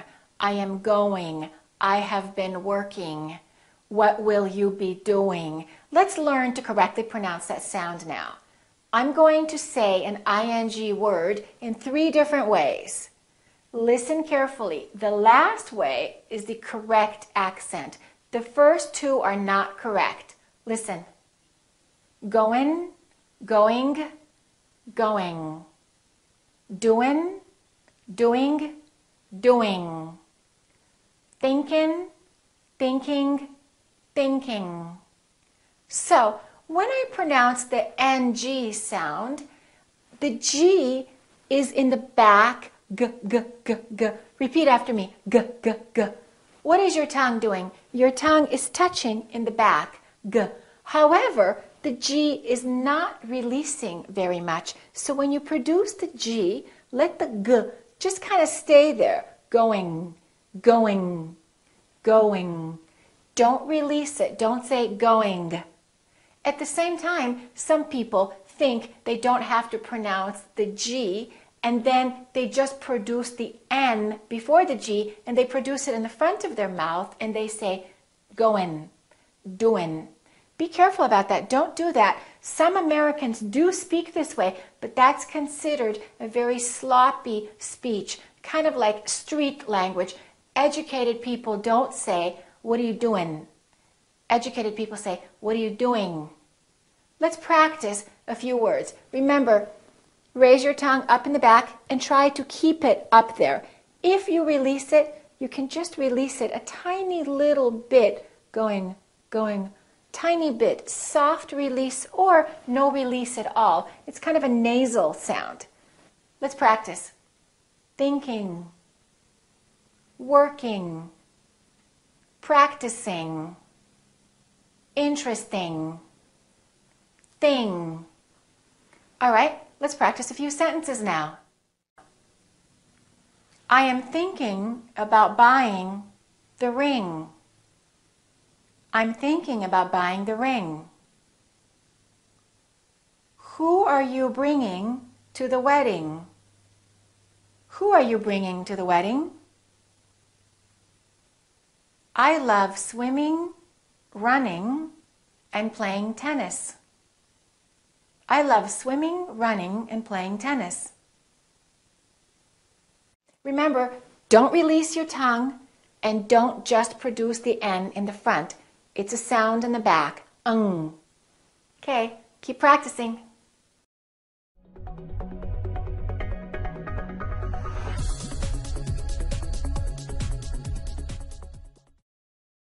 Sometimes when we have 2 consonant sounds and we put them together, they create a brand new sound. So the combination of 2 individual sounds creates a brand new different sound. This is true with the letters T and D when they are followed by the consonant R. Let me explain. For example, T-R-Y, we don't say try, it becomes like a ch sound. We say try, try.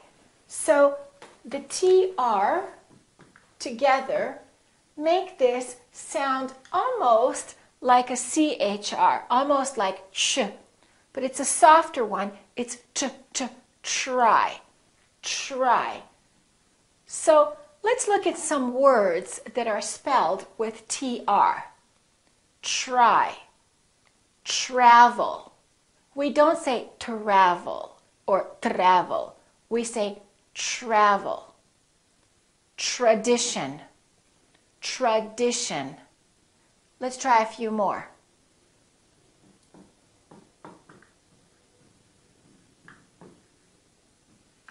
This also happens, as you can see, when the TR are in the middle of the word. We don't say introduce, we say introduce.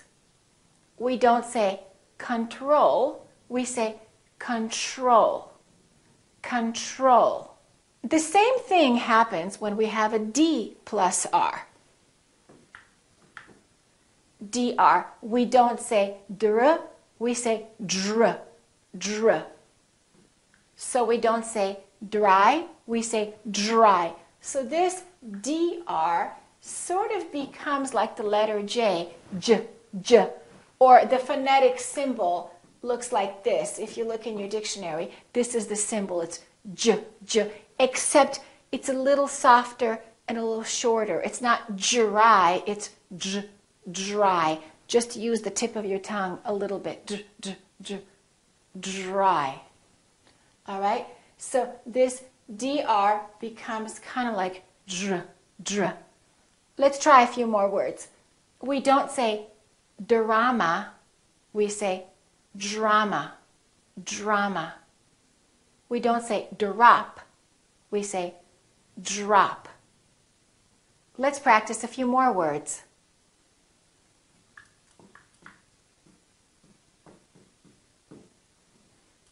Drastic. This also happens when the DR are in the middle of the word.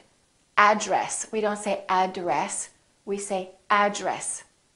100. Don't say 100, say 100. Or the woman's name, Sandra. Sandra, DR, dr. All right, let's practice some sentences now with the TR and the DR. Is it true that you took a trip to Detroit?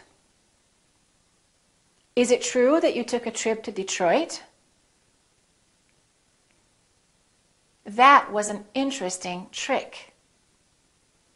That was an interesting trick. Children, don't drop your drinks. Children, don't drop your drinks. I hope my dream comes true. I hope my dream comes true. So remember, TR sounds like tr and DR sounds like dr.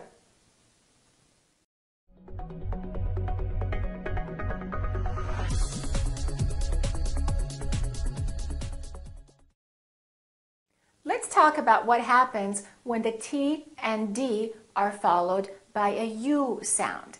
Once again, they change.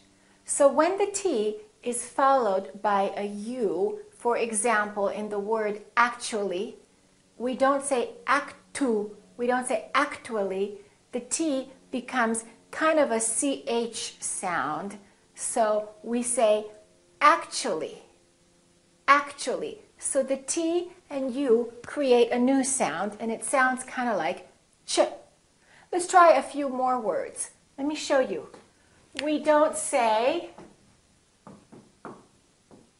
statue, we say statue. Statue. So the T, U sound like ch. So it almost sounds like chew. I chew my food. Statue. Let's try a few more words. Nature. Nature. Picture. This also happens when a D is followed by a U. This change also happens. However, it's slightly different. Instead of saying chew, it sounds like we're saying Jew. For example, we don't say graduate.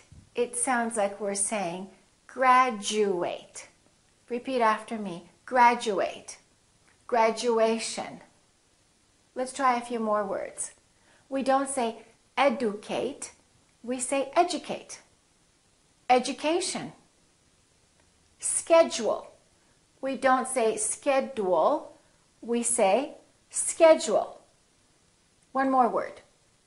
Individual. Repeat after me. Individual. Let me show you one more thing about that. When we have the word you followed by the T. For example, can't you?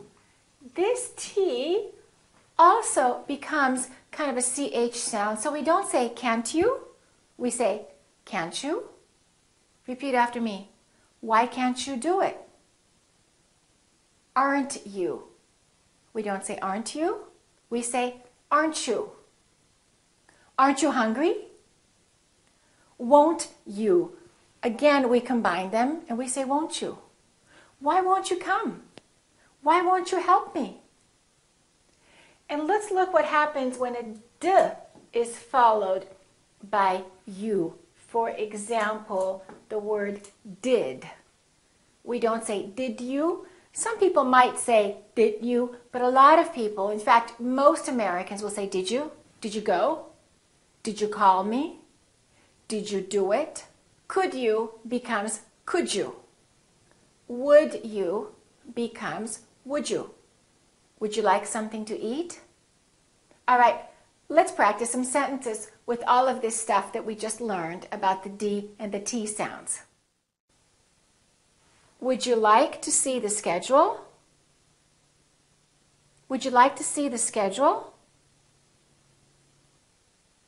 Aren't you graduating in the spring? Aren't you graduating in the spring? Can't you see the statue? Can't you see the statue? Did you get a college education? Did you get a college education? When the T is followed by a U, it becomes chew. And when the D is followed by a U, it becomes Jew.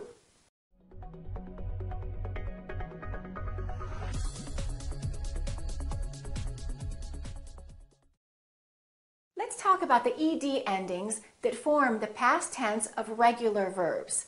Let's look at these three words: waited, stopped, robbed.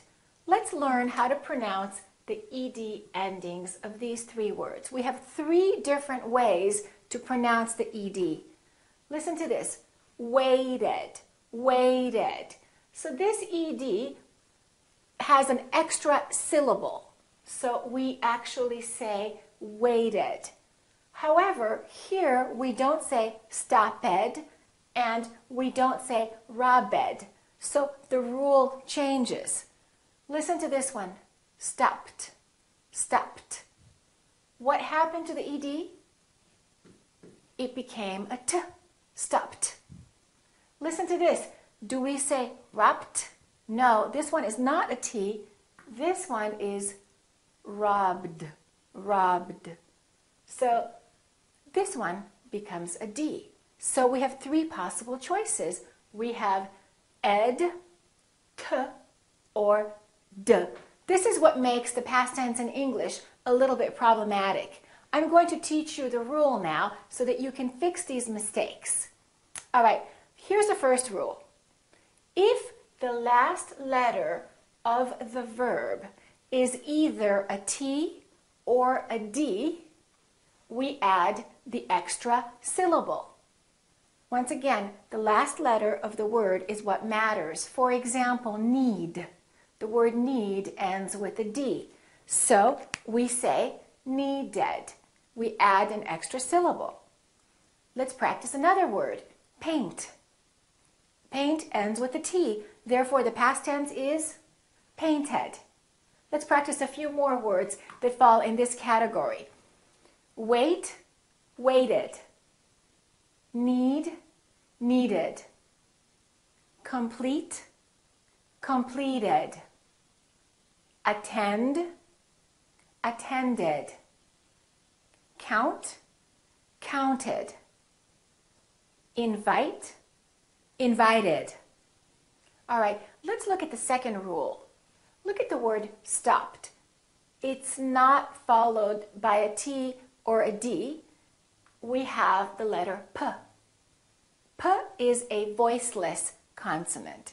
If the last letter of the verb is a voiceless consonant, the ED becomes a T. So stopped. So this is the rule.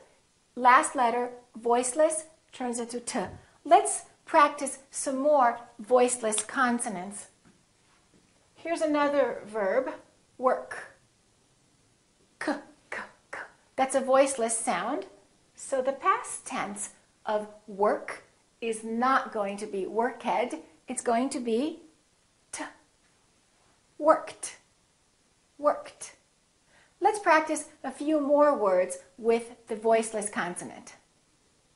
Park, parked. Cook, cooked. Pass, s, s. Pass is a voiceless consonant. Past tense is passed. Therefore, this word and this word sound exactly the same. Past, past. Let's try a few more words. Laugh, laughed. Push, pushed. Watch, watched. Okay, now let's learn the third rule. Look at the B. The B is b, b. It's a voiced consonant. If the last letter of the verb is a voiced consonant, the ed becomes d. Robbed, robbed. So voiceless is t, voiced is d. Robbed. Let's try a few more verbs that end with the voiced consonant. Love, loved. Realize, realized. Use, z, use, used. Call, called, called. All right, let's try practicing some sentences now using all three of these different verb endings. I painted the walls and fixed the gate. I painted the walls and fixed the gate.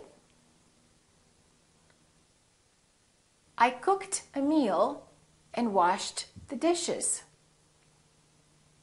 I cooked a meal and washed the dishes. I attended a party and danced all night. I attended a party and danced all night. He called his friend and talked for an hour. He called his friend and talked for an hour. Let's summarize the ed rule again.